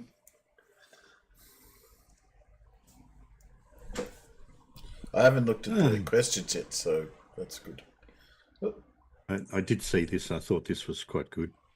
In the jungle, I used leaves to wipe my butt with at the koala said. What? Oh, that tasted strange. Oh dear. Oh, poor old. Poor koala. Yeah. Yeah. Alrighty. Oh, that's more like it. Oh, see that top one up there? You're upsetting people. Nope. Yeah, I thought that was quite good. Look, you're all capable of opening your own incognito browser page. Yeah. Okay, let's go. Let me find where my mouse pointer is. I've lost it. Here we go.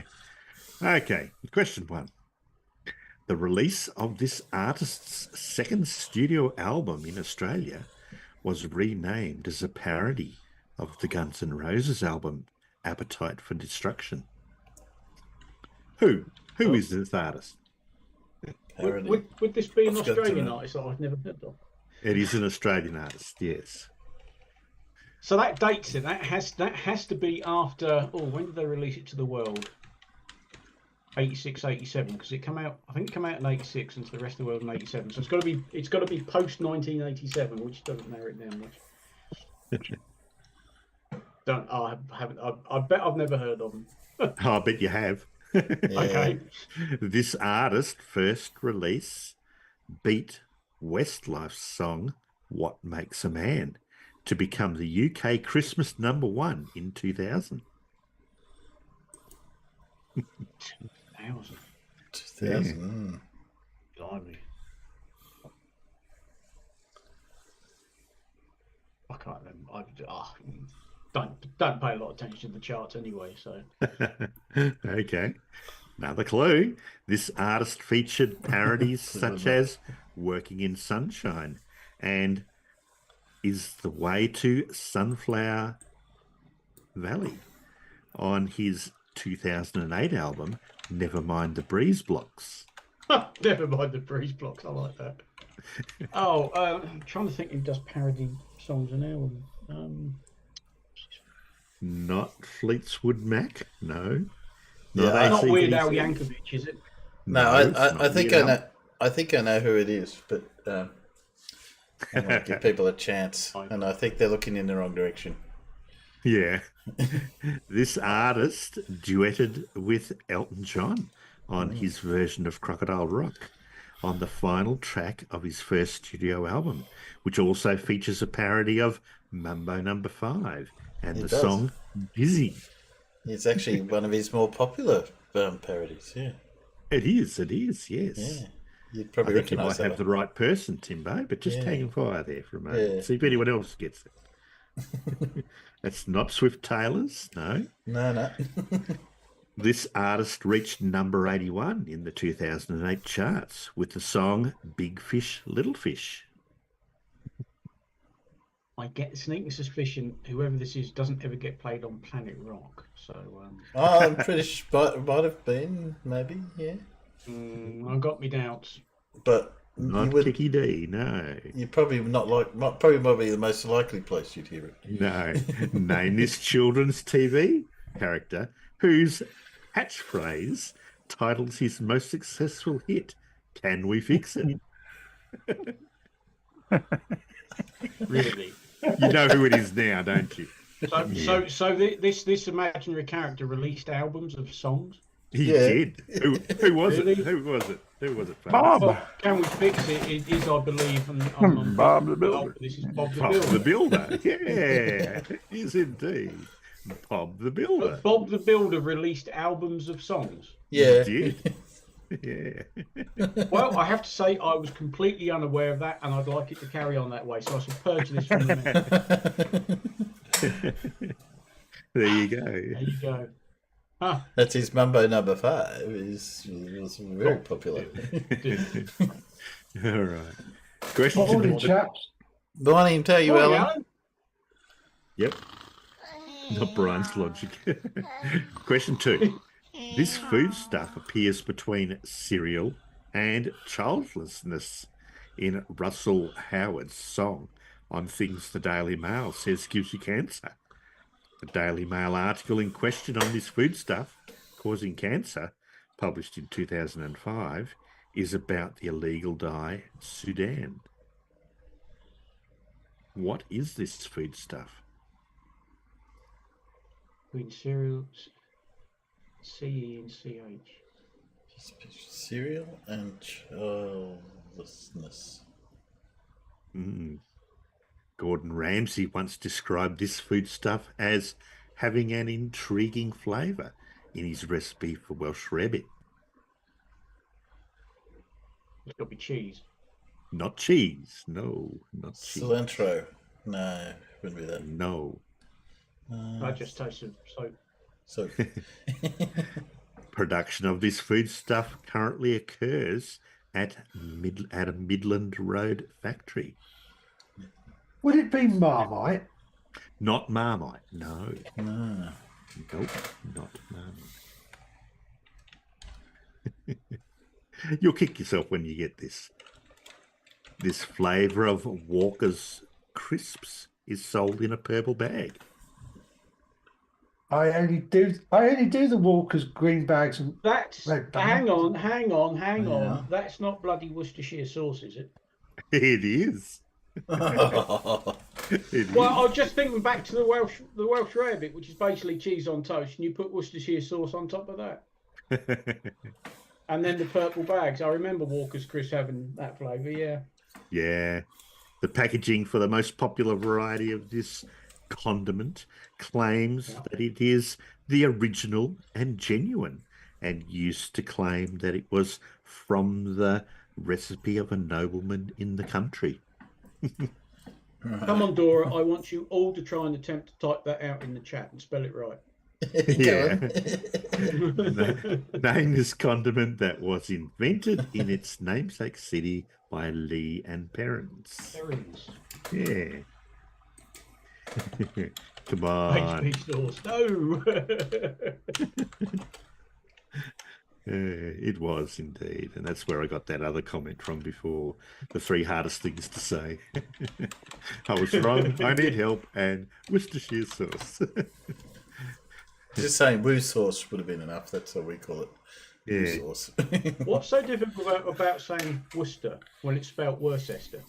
You can Yeah. just Worcester. or Worcestershire sauce. when it's spelt Shire. Yeah, Yeah. Worcestershire. So it makes more sense to me.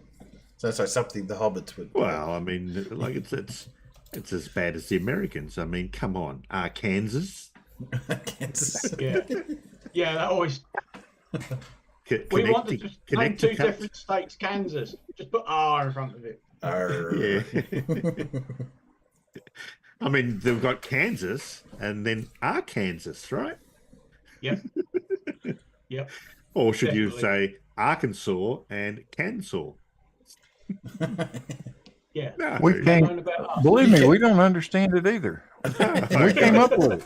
Yeah, I imagine. And Connecticut. Isn't it Connecticut? Yeah. Oh, dear. Anyone would think that the first people to settle in the US were English. Yeah. Yeah, you might think that. As everything's so mangled. Yeah, Oh, it was it's- that, wasn't it? Shit. Yeah, it's been downhill since then, too. Yeah. Okay, question 3. After losing his arm in the First World War, Frank Chester had this occupation for 31 years. What occupation? I don't know. It's probably What would you harm. normally need 2 arms for, but he got away with It'd it. probably be something harmless, I'm sure. So Something harmless. If it had been one of my grandfathers, wallpapering, because he was a wallpaperer and he lost an arm in the First World War. Okay. Yeah. It's bad enough with 2. Well, he lost part of an arm. Yeah. Before the invention of the lever counter, people who had this occupation would often use coins or marbles to keep count. Oh. Could it be an umpire? I need more information. Oh. One okay. signal given by people with this occupation involves holding their hand above their head and tapping their watch. Cricket umpire. That's the one. Cricket umpire. So one wonders, if you've only got one arm, how do you signal a 6? Two fingers. turn around backwards. Spin around real quickly to make it look 3-dimensional. One-handed arm stand. I don't know. Billy Bowden's rheumatoid arthritis meant that one signal given whilst he had this occupation was dubbed the crooked finger of doom. Oh, is that when they go when Mark signals that you're out and he couldn't quite sort of? It didn't get a straight finger. You always get this weird one. Yeah. Notable people with the profession on the international scale include Murray Erasmus, Kumar Damascene, and Chris Gaffney. Never heard of him. This occupation's namesake call is highlighted in orange on the DRS, and occurs when less than half of the ball is in the desired area. People with this occupation raise both hands above their head to signal a 6, unless you've only got one arm. Yeah. Name these people who you may see officiating play at venues such as the Oval and Lord's. There's There it the is. crooked Yeah. finger of Doom. Yeah. Of doom. Yeah. Cricket umpires was the answer. Question 4. This theologian theorized that restitution for one's sins could only come through performing specific good deeds to counterbalance them, a principle he called indemnity. Oh, I don't know about the indemnity, but there's a lot of people theorise that. Which theologian was this? A theorising theologian. A theorising theologian. Oh, bugger. I'm sure he said I've that got too. a name in the head, it just won't come out. I'm pretty sure there aren't any theologians named Bugger. Yeah, well, I was going to say, given the nature of certain religions, it's probably not a good thing to yell out. No. No. The Right Reverend Bugger. Yeah. This man's son, Sean, came under scrutiny after the church he founded, Rod of Iron Ministries, helped plan the January 6th Capitol attack. West, what's his? No? Yeah, that's what I'm asking. What's his name? Wasn't who I was thinking of anyway then. Yeah.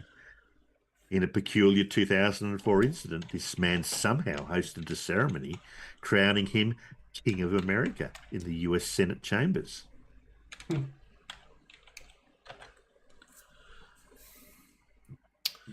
Not Austin Whitsett. Not Nathan Oakley either. No. This man founded the conservative newspaper, The Washington Times, as part of his anti-communist efforts, teaching that the Cold War was the final conflict between God and Satan. Not Fred Phelps, no. Following his book, The Divine Principle, acolytes of this man believe he and his wife to be their true parents and participate in blessing ceremonies to absolve their families from original sin through mass weddings. Moon? What's his name, Moon? The Moonies? Name is South Korean religious leader who founded the Unification Church. It is indeed Reverend Moon. Yeah. You got that right. Yeah. I remember all the mass wedding, the Mooney weddings. Yeah. Oh, yeah. Yeah. Some Myung Moon. Well done, Dora. Dora got that too. Yeah. Good. Yep. All right, question 5. The Henderson Lab at Cornell coupled a material with this property to a piezoelectric cantilever to form a micro battery. Good for them. Yeah. What property?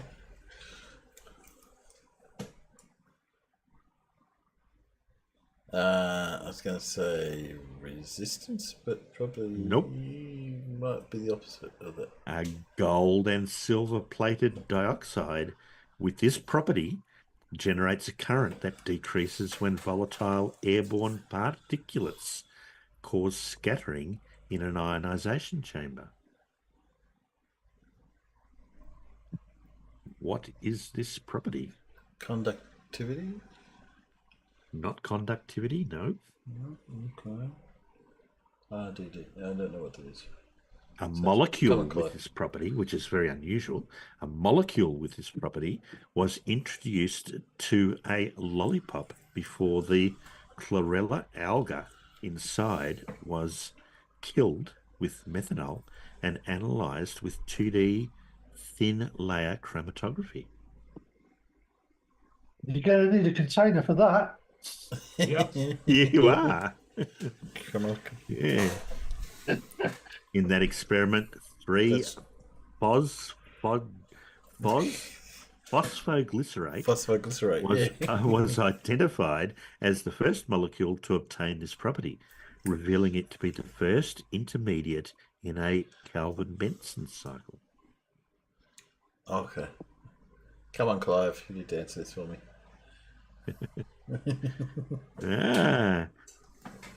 Glucose usage can be tracked in PET scans by incorporating a fluorine isotope with this property, which allows it to act as a tracer. I don't know. Ionization smoke detectors rely on this property of americium.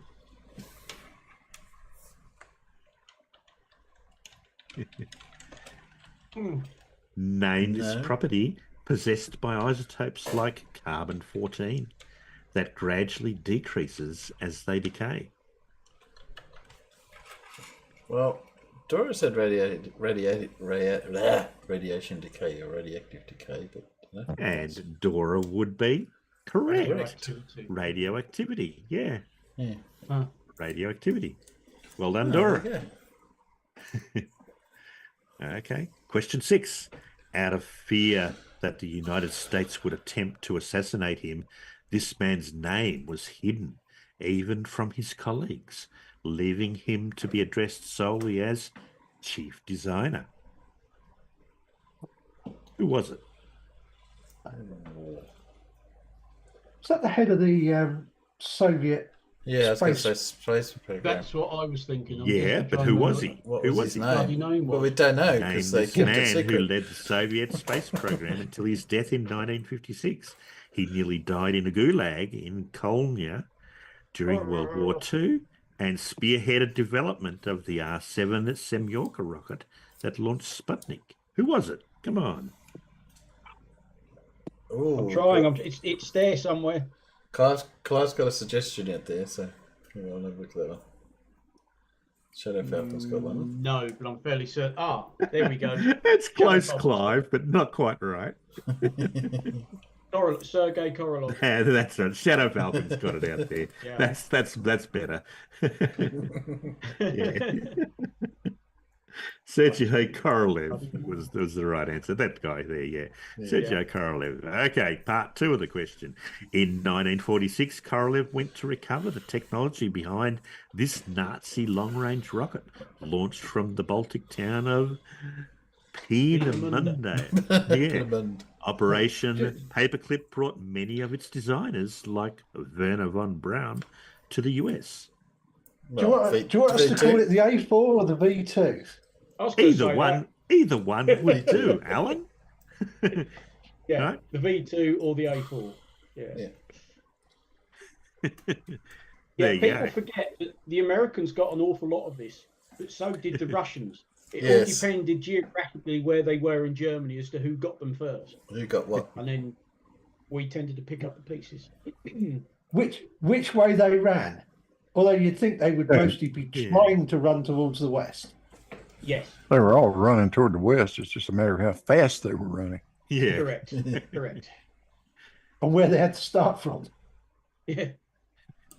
Korolev's mentor was this aviation designer who created the Red Army's main World War II frontline bomber. His namesake, Non-Mikoyan Gurevich Design Bureau, produced the Concorde airliner's sole competitor. Who was it? Populov. Not very good at pronunciation. Antilov or Tupolev. Let's got it right out there, and Clive Wells as well. Yeah, and I just maggled pronouncing it. Yeah. Yeah, that was the TU. I can't remember what it was now. It Concordsky, as it was. TU 144. Concordsky. Okay. All right. Hyperdispensationalist theology radically argues that this common religious practice shouldn't be performed in modern times since it isn't taught in the epistles.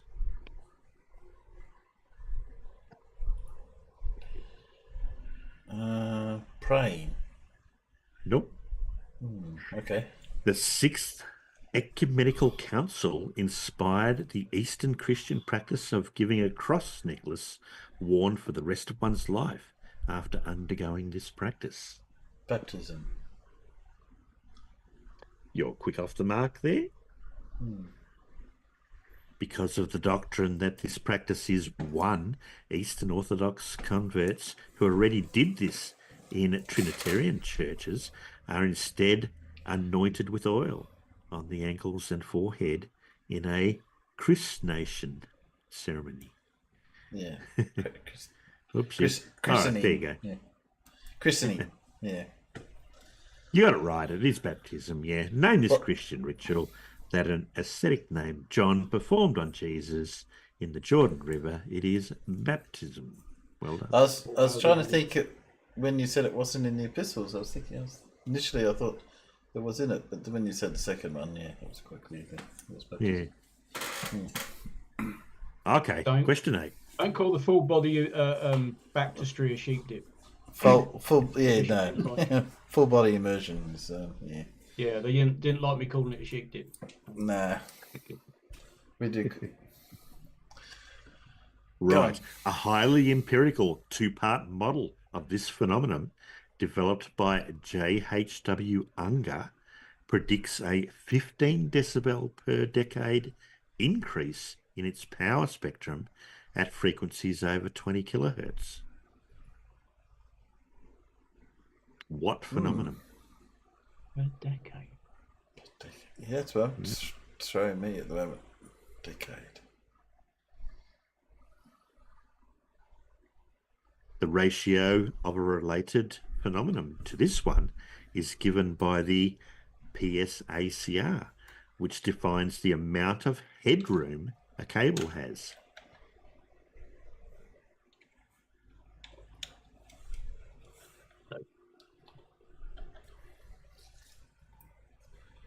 You're on the right track, Nerd Alert, but there's a specific word I need.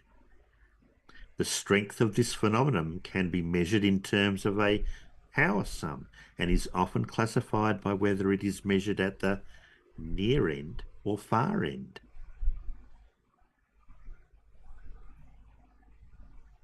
Not ether pollution. No. Not oceanic noise pollution, no. With increasing signal frequency, the ratio between attenuation and this phenomenon rises, creating signal integrity. Increasing signal integrity. Signal to noise ratio. No, not signal to noise ratio.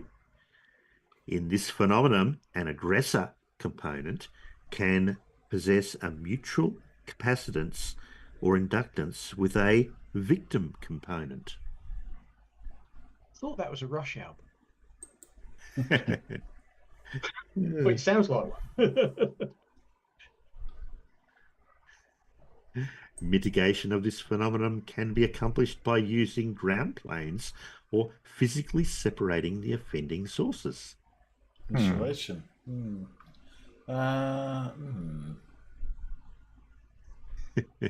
Name this phenomenon where signal from one circuit component Coupling. unintentionally communicates with another circuit. Coupling. Yeah, Blue said it. Coupling. The person who got it right out in the peanuts was Vroomfundle. Well done to Vroomfundle, who got the correct answer Crosstalk. of crosstalk. Oh, yeah. Yeah. Oh, it's coupling. Well done. Anyway. And Nerd Alert got it too before I said it. Yeah. Crosstalk. But your diagram says coupling. Huh? Yeah, but that's what crosstalk is, basically, yeah. But your diagram says coupling. Okay, go on. Question 9. It's not the harp, but this instrument is the centerpiece of a Pentecostal Pentecostal gospel music genre performed by Robert Randolph and the Campbell brothers, Liar? named for a sacred one. Would it be a liar? Nope. Gospel music, you can. Okay, what else is it if it's not a harp? Okay. Not a harp, no. Though he doesn't play it himself, King Sunny Ade's band introduced this instrument to juju music. Whatever that is.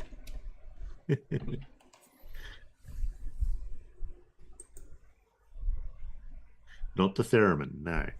George Beauchamp created the first electric model of these instruments, the frying pan. Oh, surely it's like Not- a steel not the guitar. triangle. Steel guitar or something like that. Steel guitar? Sounds Yeah. good.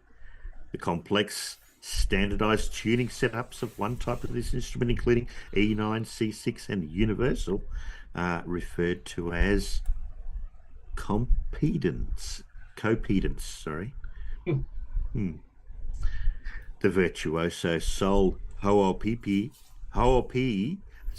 popularized this non-indigenous instrument in Hawaiian music. Yeah, you can just hear it in Hawaiian music, right? Yeah. Following the work of players like Buddy Emmons, Jimmy Day, and Zane Beck, this instrument's lap and pedal varieties became a staple of American country music. Yeah. Name this family of guitar-derived instruments played horizontally with a metal slide, some of which can be manipulated with the feet and knees. It is indeed the steel guitar. Yeah. Had me thrown there for a bit. Not a harp. The fancy slide guitar. Not Fleetwood Mac. No, not Fleetwood Mac. Ukulele. Oh dear. Okay.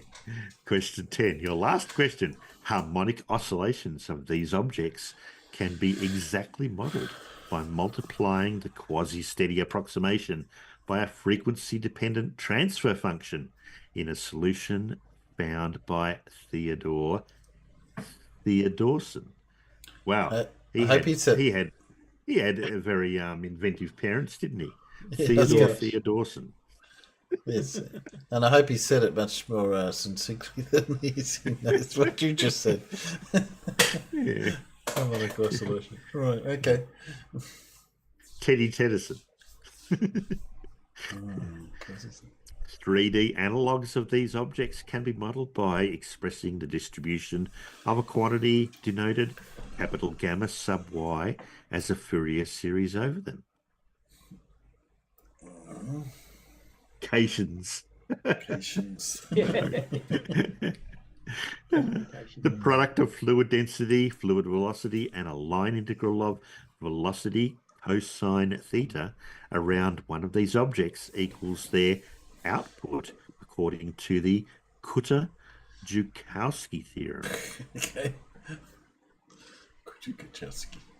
Sounds like something you get in a Pixar movie.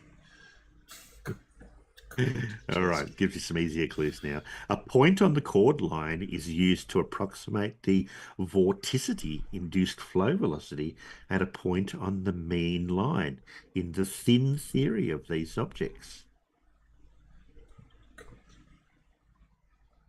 Vortices? Nope, not vortices. These are actual objects. As these objects accelerate from rest, they generate a starting vortex at their trailing edge. Wings? Not just wings. When the boundary layer detaches from the top surface of these objects, a stall occurs. Airfoils? Airfoils is the correct answer. Yes. Yeah. Cambered examples of these objects can work even at zero angle of attack. Name these objects that generate lift when moving through a gas. They are airfoils. Yeah. Well done, Blue. That thing is stalled. It certainly is, isn't it? Very, very. That's not creating much lift at all, really. Time to dip the nose there, buddy. And that was your quiz for today. Oh, thanks for that, Paul. There you go. Well done. Well, yeah. Very good. I thought we'd do some. We got the one about cricket. I can't stand cricket. Well, I remember it's more interesting. I remember hearing the vampires about using coins. I was thinking, what was that? Was it cricket? Was it football? Couldn't remember. Okay, well done. Nice quiz. Cricket, you wait all day for something to happen, and then when it happens, you replay it for about half an hour, right? That's right. Yeah, because nothing else is happening. There was something somewhere I've got written down that explains the rules behind cricket. I hope you're doing well. I've never heard anything so confusing in all your. Well, you know, you got to stop exploding them wicket gates, haven't you? Yes. That's the reason why nobody comes and gets in touch with planet Earth, because of the cricket wars. Anyway, I thought we'd put something different. I haven't played Mr. Arctic for a while, so let's put on him. He's I don't know if you remember our friend Arctic Reflections. Well, when I say friend, Oh yes. Yes. Can be a little bit. Let's see what he's got to say. I hope you're doing well. Take a look at this. This is a satellite at the bottom of the ocean near Point Nemo. My spaceship. The one you heard in the start was Yes, It's Conspiracy, and they have found a satellite deep down in the sea. We have to look into that one. And then we have the pride of New Zealand, John Bailey, who have released some new videos. Let's start this dumpster fire. This is another person's been watching you, Blue. So, yeah, these people apparently, yeah. Okay.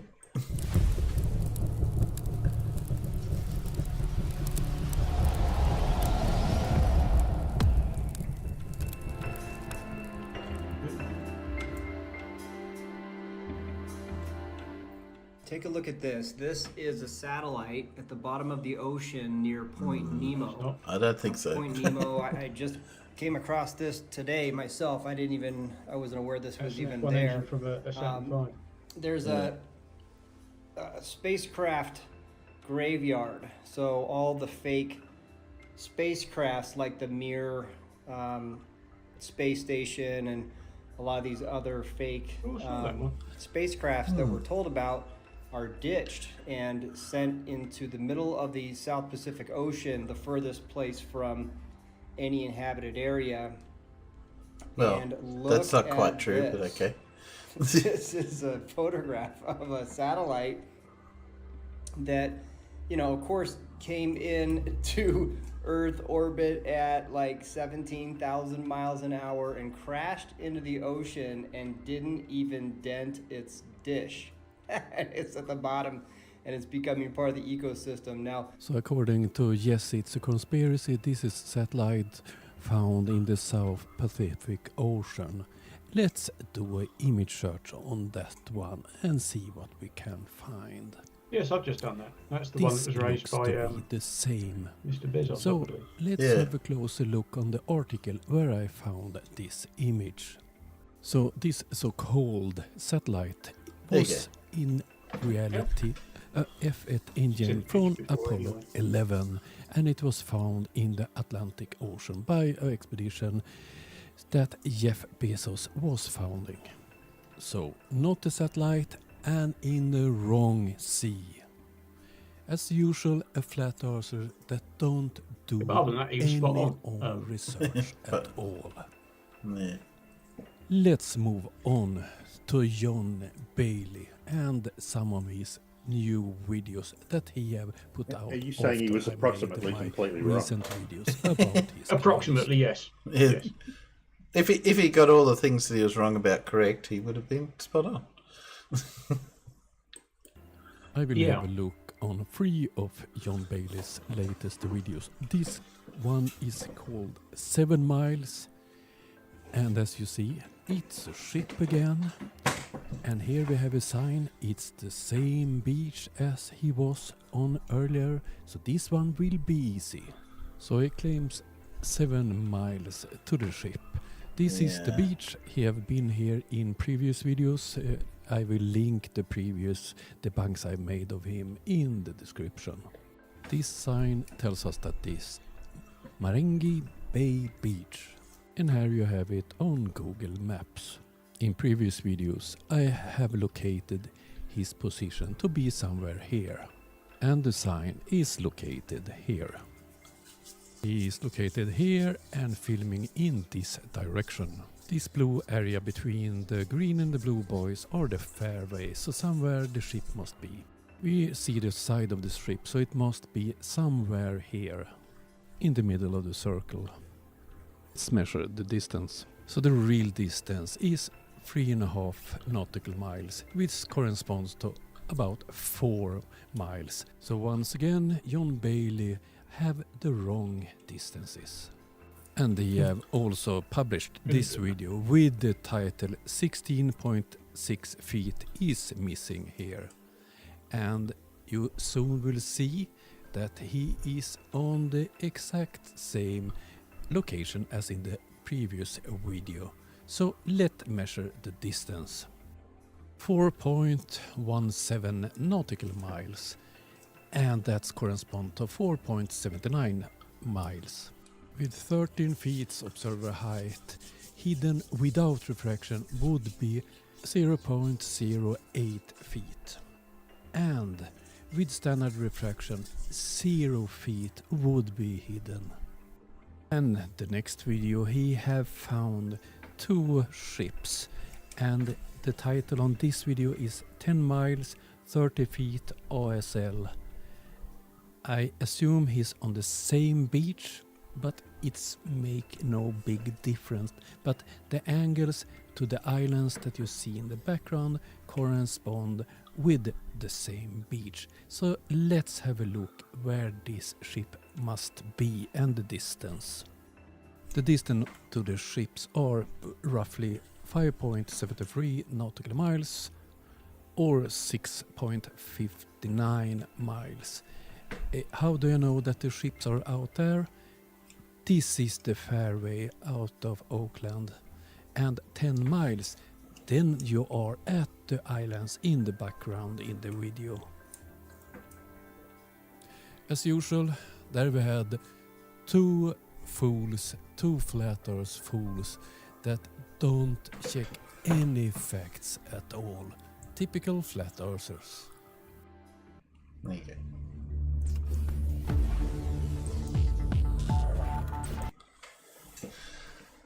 Yep. As you'd expect. Hello, Tiny Captain. How are you?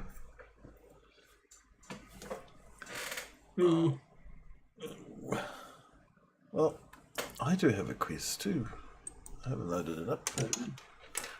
Ooh. Fleetwood Mac. 42. Fleetwood Mac. No Fleetwood Mac ones. I thought, I was looking at my thing, I said, oh, I haven't done a quiz myself for a long time. And I thought, I'm up to quiz number 40. I thought, well, I better do that one. Just because I don't like finishing at 39. It has to be 40. Let's see if I can find it. I did it on the other computer. I'm just going to see if it's here.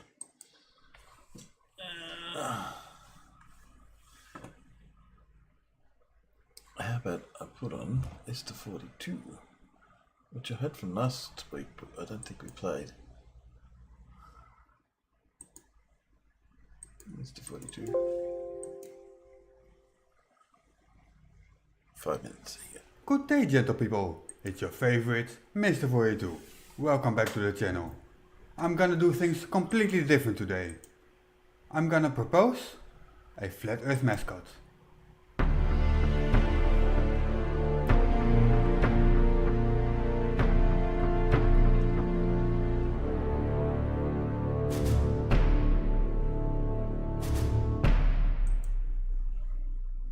As you might guess, I watch a lot of flat earth content, so you don't have to. And over time, I've come to the conclusion that flat earthers can generally be categorized into two groups.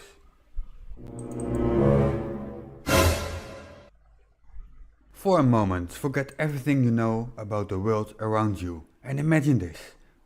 One day, while minding your own business, you hear or read something strange. Something that makes you question your understanding of reality. Something that would mean, if true, that the earth is flat.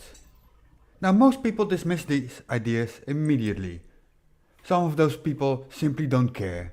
They just do what they do and the shape of the earth has no importance in their lives. Other people simply know better. They went to school and have at least a basic understanding of reality. Daily observations match what they have learned. But there is a small group of people who get confused by these ideas. They lack the basic understanding or critical thinking to realize why these ideas are incorrect. And instead of searching for facts, they focus on confirmation of this misinformation. That is what makes them idiots. And it all goes downhill from there. What a life that must be. They have to believe everyone is lying about everything. And these lies have been fed all their lives. Nothing can be trusted, everything must be questioned and opposed. Reality does not exist anymore. They have to believe they know more than all scientists together. All space agencies and commercial space companies chose to spend money on these lies, because of course that makes sense. Day after day they sit at a computer watching video after video, and it hasn't brought them anything. They can't talk to their friends and family on the subject because they got tired of their bullshit, so they isolate themselves even further. When they go ahead and spread their ideas online, their arguments get destroyed. Every single time. Often because it simply doesn't match reality, but a lot of time by their own previous statements or from like-minded individuals. There is simply no consistency or consensus, and unless they are extremely stupid, they will move into the second category of flirts.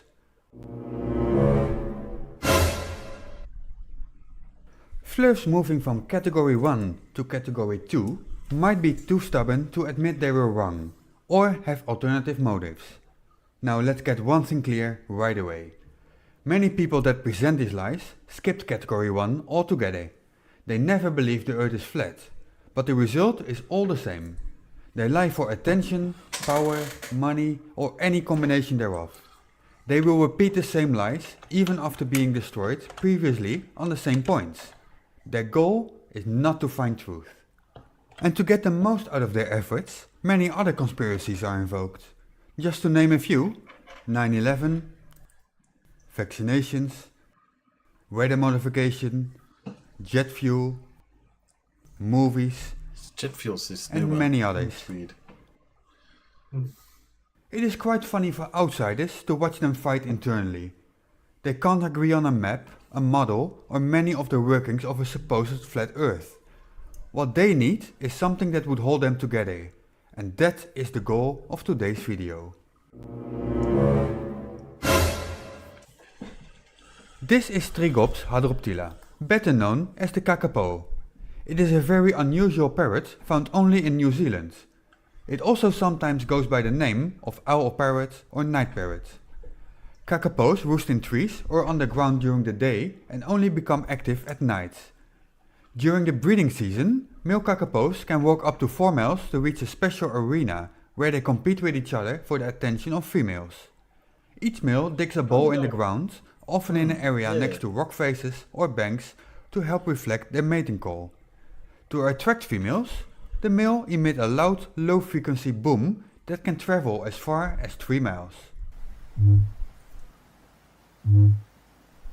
After 20 to 30 booms, they switch to a high-pitched metallic ching. The booming and chinging can go on for 8 hours a night, every night, for the duration of the 2 to 4 months breeding season. Rarely does this work, so it rattles off to find a rock and humps that instead. For these properties, the kakapo is often seen as the most useless bird on the planet. I therefore propose the kakapo to be the official Flat Earth mascot to bind them together. I hope you enjoy this video and my proposal and will adopt the kakapo to be the Flat Earth mascot from now on. Like the video and subscribe to the channel if you haven't done so already. And leave a comment to let me know what you think. This has been Mr. 482, out. Hello, Mr. 42. Goodbye. What do you reckon? Yeah, it's as good an idea as any. I'm sure they'll all have to accept it and take it up. But Oh yeah, they'll jump up on that one. Okay. I thought I'd do a little quiz. Let's do a not as hard quiz.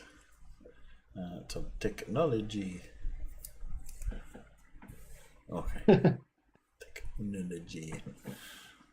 We had a whole discussion about, someone said that in ancient times they used to pronounce the K on the words that all have silent Ks at the front of it. But I said, well, until they can produce a recording of 400 years ago when they pronounced the K, how do you know they pronounced the K? How could you possibly, determine whether they did or they didn't? So he didn't know what that was about, but this is what happens. Okay, question number 1. Although the keyboard shortcut for copying information is Control-C, the shortcut for pasting it is not Control-P. Instead, the shortcut letter for pasting closer to the shortcuts for copying. What letter is used for pasting? V. Yeah, V. V. Control-C, Control-V. Yes. Shift insert, Shift delete does the same thing. By the way, Shift delete copies, cuts. Sorry, Shift insert. And that works pretty much across the board, doesn't it? Yeah, pretty much sit down. That's right. A whole lot of V's out there. Well done. V for victory. Okay. What startup acquired by Facebook for $1 million in 2012 became the 4th most downloaded app in 2010s and is known for the posting of pictures?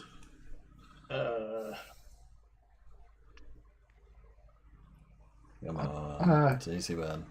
Flickr? Is it Flickr? Flickr? No, it's not Flickr. It's the other Instagram.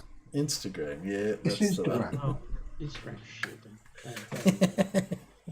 I don't Square pictures only, thank you very much.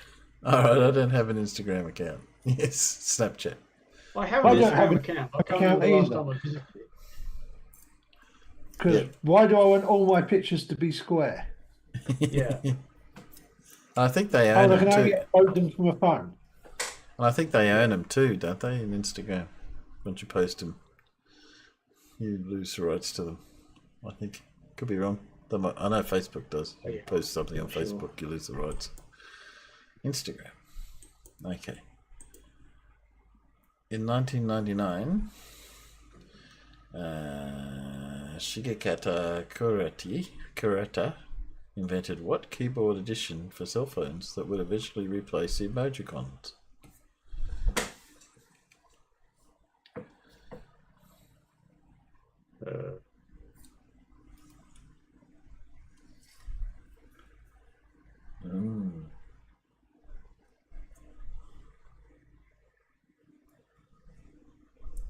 I think it's more obvious than you think. Yeah, Clark Wells got it. Emojis.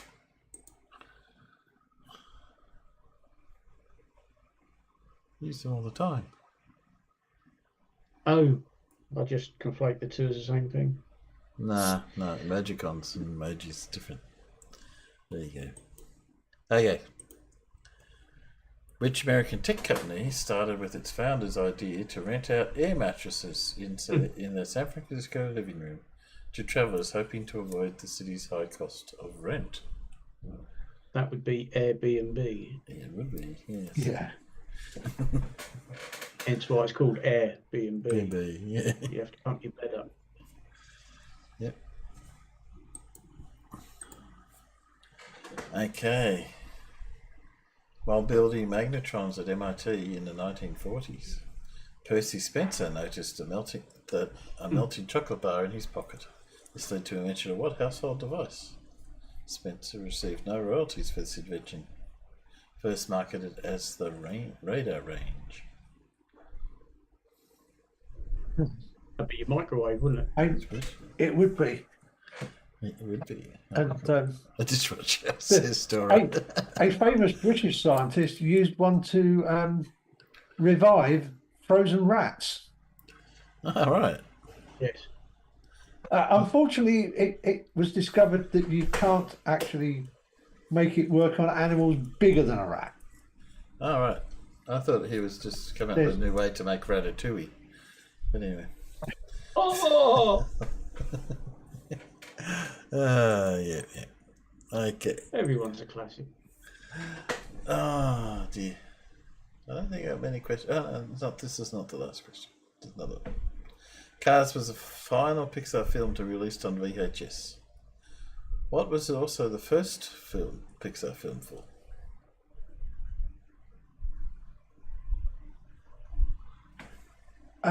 Wasn't that the first one that actually got called Disney Pixar?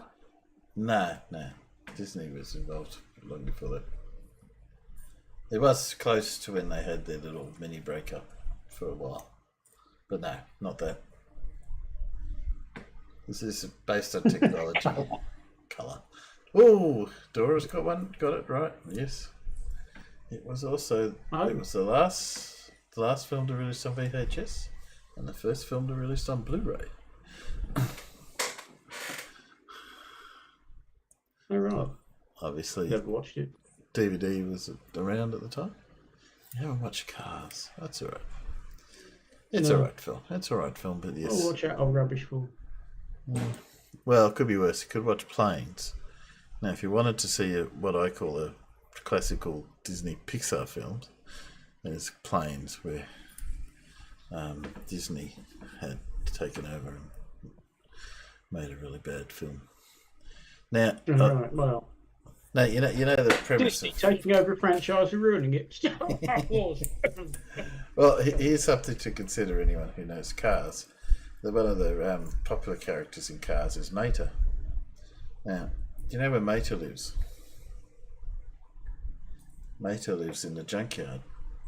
So he's surrounded by, if you think about it, dismembered body parts of other persons. Yes, it's a few things like that in Cars if you think about it too hard. Go on, they moaned that Bambi's mother died, honestly. Okay. Azulute 1 refers to a piece of technology famously released by Canada in 1962, making Canada only the third country globally to construct such a device. What was it? No, I thought that was a helicopter, but there you go. No, it wasn't a helicopter. Oh no.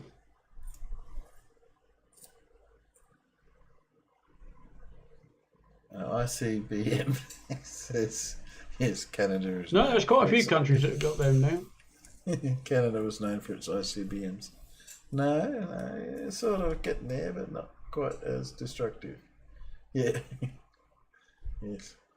It was just a satellite, but yes, Larry got it out there. Yeah, sounds plausible. It was a satellite. Turbo Okay, known in the US as the Intolerable Acts and in the UK as the Coercive Acts, this series of restrictive laws was passed in response to what iconic rebellious American event?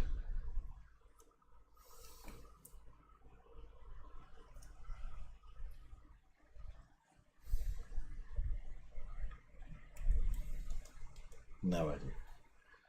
No idea. I'd guess the American War of Independence. What happened at the start of that? What event? The Boston Tea Party. There you go. That's the one. Boston Tea Party. Okay. And for the last question of the night. Think was a company motto for more than 40 years for what company? Company? I thought that was Brian Mabbitt's motto. IBM. Yeah, why don't you, mate? Give it a go. That's right. IBM. Paul got it. Incorrect making of tea. Yes. IBM. That's right. There we Big go. bully. I know that. Hang on. I'll put some people back up. There we go. Well, thank you for that. Yeah. I remember some of that. A little bit rushed together. Get some of that one together. But that wasn't about. It's half the trick with these quizzes. You learn something new, and then 5 minutes later, you've forgotten it again. Oh, that's right. I was going to do this. I don't know how this will go. What are we up to? Verse 4. We're a little bit behind on. Let me move that mic out of the way. What was the next one? Okay. There you go. Square times square is 25. Circle minus square is 25.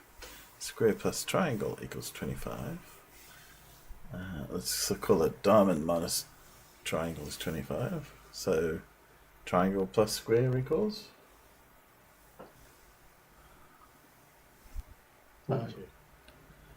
No. So square is 5. Yeah. A circle is 30. Circle doesn't appear again. Yeah. Triangle is 20. Yeah. And well, you've already got a triangle and a square. It's got to be 25. Yeah. Because they're all bloody 25. Yeah, it is. Yeah. I like to point out that you've got square plus triangle. Triangle plus square. Shit. Sorry, I just you picked up on that. It was denoted as easy. Sorry about that. Alright, do the next one. There we go. Yes. Sometimes the answers are a little bit more obvious. I was going to do this. I don't know if it will do. I'll put it up anyway. I was looking for things to make sure we had something to talk in the show, and I found these images of what they thought the future would look like 100 years ago. Hang on a sec. Let's have a look. I do have some other. As long as you haven't got the picture of the circular airport built above King's Cross Station in central London. Nah. Because that was a thing about 100 years ago. So I'll put this one up. This one's from Wired, but there's a few. I've got a few collection of them. So anyway, let's put that up. Where are we? Ground. Transition. There we go. So this was the idea of how we would get back and forth from the moon. Apparently, there's a few things wrong with that one. The plane looks something a little bit trained to one of the first Wright brothers planes. Somehow Looks like something out of a Studio Ghibli film. Yeah, that's a bit, doesn't it? So obviously we're not going back and forth to the moon quite like that. So referred to as a taxi area to the moon at the time. So what's the do? This one's not that wrong, really, if you think about it. This was the idea that we'd be able to communicate by and see each other's picture. They just didn't quite have the device right. So. Oh, what? You mean like we're doing exactly at this minute? Yeah, exactly. Yeah. So that one wasn't too bad. No, sort of obviously couldn't envision the same sort of stuff we've got now, but that's the concept, I see.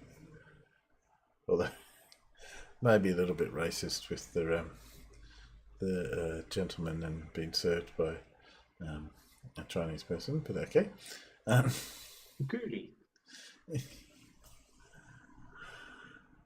This was the taxi been having air taxis.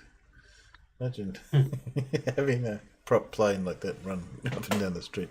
But when do these all date from? so roughly about 100 years or so ago. So obviously the plane had just been confirmed, if you like. I'd have put this about 1910, 1912-ish. Yeah. From the pictures we've had so far. Yeah. So they had a bit of a plane motif.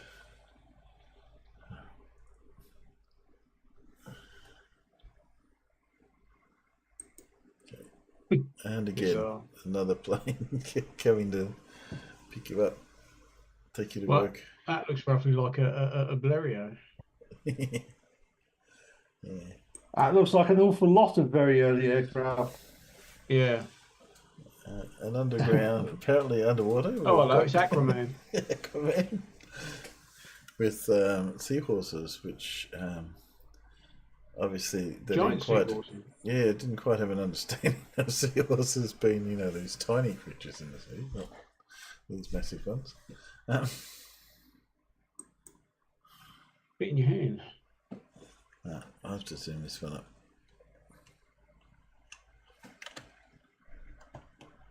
Zoom it a little bit bigger. There we go. So this is apparently the day-to-day life, having all these levers and robots and things running, or coming and doing all the work for you. Yeah, imagine trusting that machine to do your haircut and this ominous looking shaver. Controlled by the person not looking with his back to you. Yeah, it's bizarre. Why don't you just do the... Just do it yourself. I think the argument is it's one person handling the whole shop. But, I guess. Yeah. Just a couple more. Again with the planes and plane taxis. So this is a plane landing somehow next to the top of the skyscraper. Really jumping.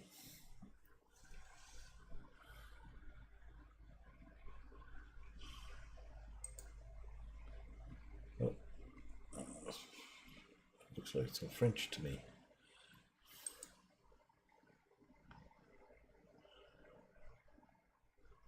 Racing so fast on the autorail, apparently. It's blowing people off the sides.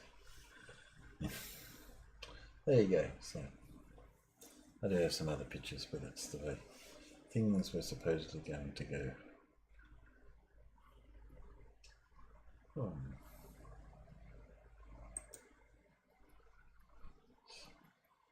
What fun things we've got. I'm just looking through my other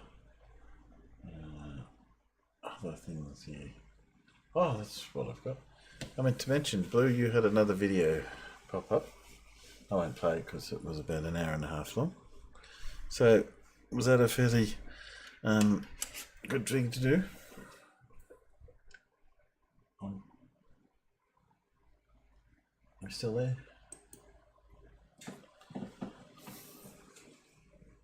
No? Somebody give him a nudge. Give him a nudge. Wake him up. I'll put him to sleep. Not surprisingly.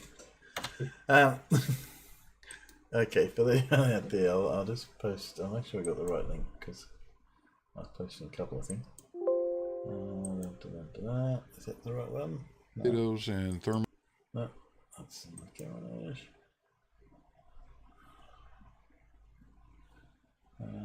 Where's that one? Alright.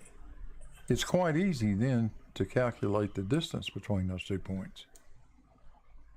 So it was on, is air navigation based on a lie? So I'll just post this in the chat. Recommend people go have a look at it at your leisure. Give Blue some views. It's just just under an hour.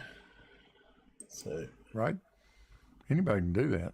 Yes. See if I wake him up. That's a nice straight line. And so you'll get that distance. The problem is, as Wolfie was pointing out, when you check that against the actual known distance between those points, it's wrong. It only becomes right when you calculate the distance across the surface of the sphere using something like, let's say the Haversine formula. Stream ended. I didn't. So, I recommend we all do that. So, what's up for you this week, Alan? Sorry? You got anything exciting happening this week? I'm going to get invaded by my grandchildren in about half an hour. All right, yeah. That should be fun. Oh, is it should. Is this for babysitting or for or just because they like you? I mean, they like partly you, because they like me, but yeah, because Mum and Dad want to go out tonight and have some fun. Yeah. I know Farmers is off to try and remember everybody's name in his new work. So next week. Yeah, I'm off to Cork for 2 nights. Bloody business trips. Oh. Cork. it's Could take only a something week. better than that, but you know, whatever. Beats driving there because we had a holiday down in that region years and years ago, and that's the best part of the day's drive there, including the ferry. So I think the flight's an hour and 20 minutes from Heathrow to Cork. So. Yeah, and Heathrow's not a bad trip from where you are, is it? No, it's not too bad. It's an hour and, well, can't remember how long Google says, but I can show you 10 minutes off that, you know. No, it's a Sunday afternoon, and we're flying out here, getting on for 5 o'clock tomorrow evening, just so we can have a full day on site Monday, and then Tuesday morning for any areas we need to go back and look at, and then come back sort of Tuesday afternoon, Tuesday evening. Yeah. But it'd be interesting. I've never been in a. It's the PepsiCo factory, whatever you want to call it. I've never been in a setup quite like that, so it'd be interesting to see how they do it. But it's all done on steam, and of course we want to take all the steam out, or most of it. We got to leave some of it in because they want temperatures that you just can't get with another method. Yeah, not air-to-air heat. No, you can't do it. We can get up to the sort of temperatures you get with a normal heating system. You know, we can get about 80 degrees. When you head up to 95 and plus, no, can't do it. So you could bring in thermonuclear, of course, but that might be a bit over the top for PepsiCo. Most of their steam that will stay is for cleaning the pipes out, because every now and then they have to flush the entire system through. Okay. Whether it's just for cleaning purposes or whether something else is going to go through it afterwards, and you basically put caustic soda through it. All right. Yeah. So you've got to make sure you flush it bloody well afterwards. Yeah. Steam's quite good for that. Oh, because I was going to say if you went thermonuclear, it would make Mountain Dew a much more interesting green. Yeah. Let's not do that. I think I don't know. I'm guessing that Paul's probably had a fairly long night. Been to his party at the pub. And probably no, it wasn't that long. It was pretty good. Yeah. But I will be having a busy week. My boss at the duck farm comes back from a direct flight between Johannesburg and Sydney in the southern hemisphere. But that's impossible. Yeah, I know. That's impossible. It's got to make all these weird diversions. Not available. He booked it, but he never seems to be able to catch it. Right. So yes, he's coming back tonight. and I will also be commissioning a new 15 kilowatt dye laser that we've got. So Oh, right. that'll be exciting. Well, fun. Yeah. And will you finally find out what the test results from your shower are? Yeah, negative. So we're all good there. Oh, good. Oh, good. Yeah. So you're still live then? Good. Yeah. That's right. Yeah. Yep. Glad to hear it. And the ducks survived the little mini heat wave that we've had. Yeah, they're fine. They're good. Good to hear it. Oh well, Blue, are you awake? No. Yeah, I'm awake. Oh, you awake? Oh, yeah. Okay. We were talking about you before, and you weren't responding.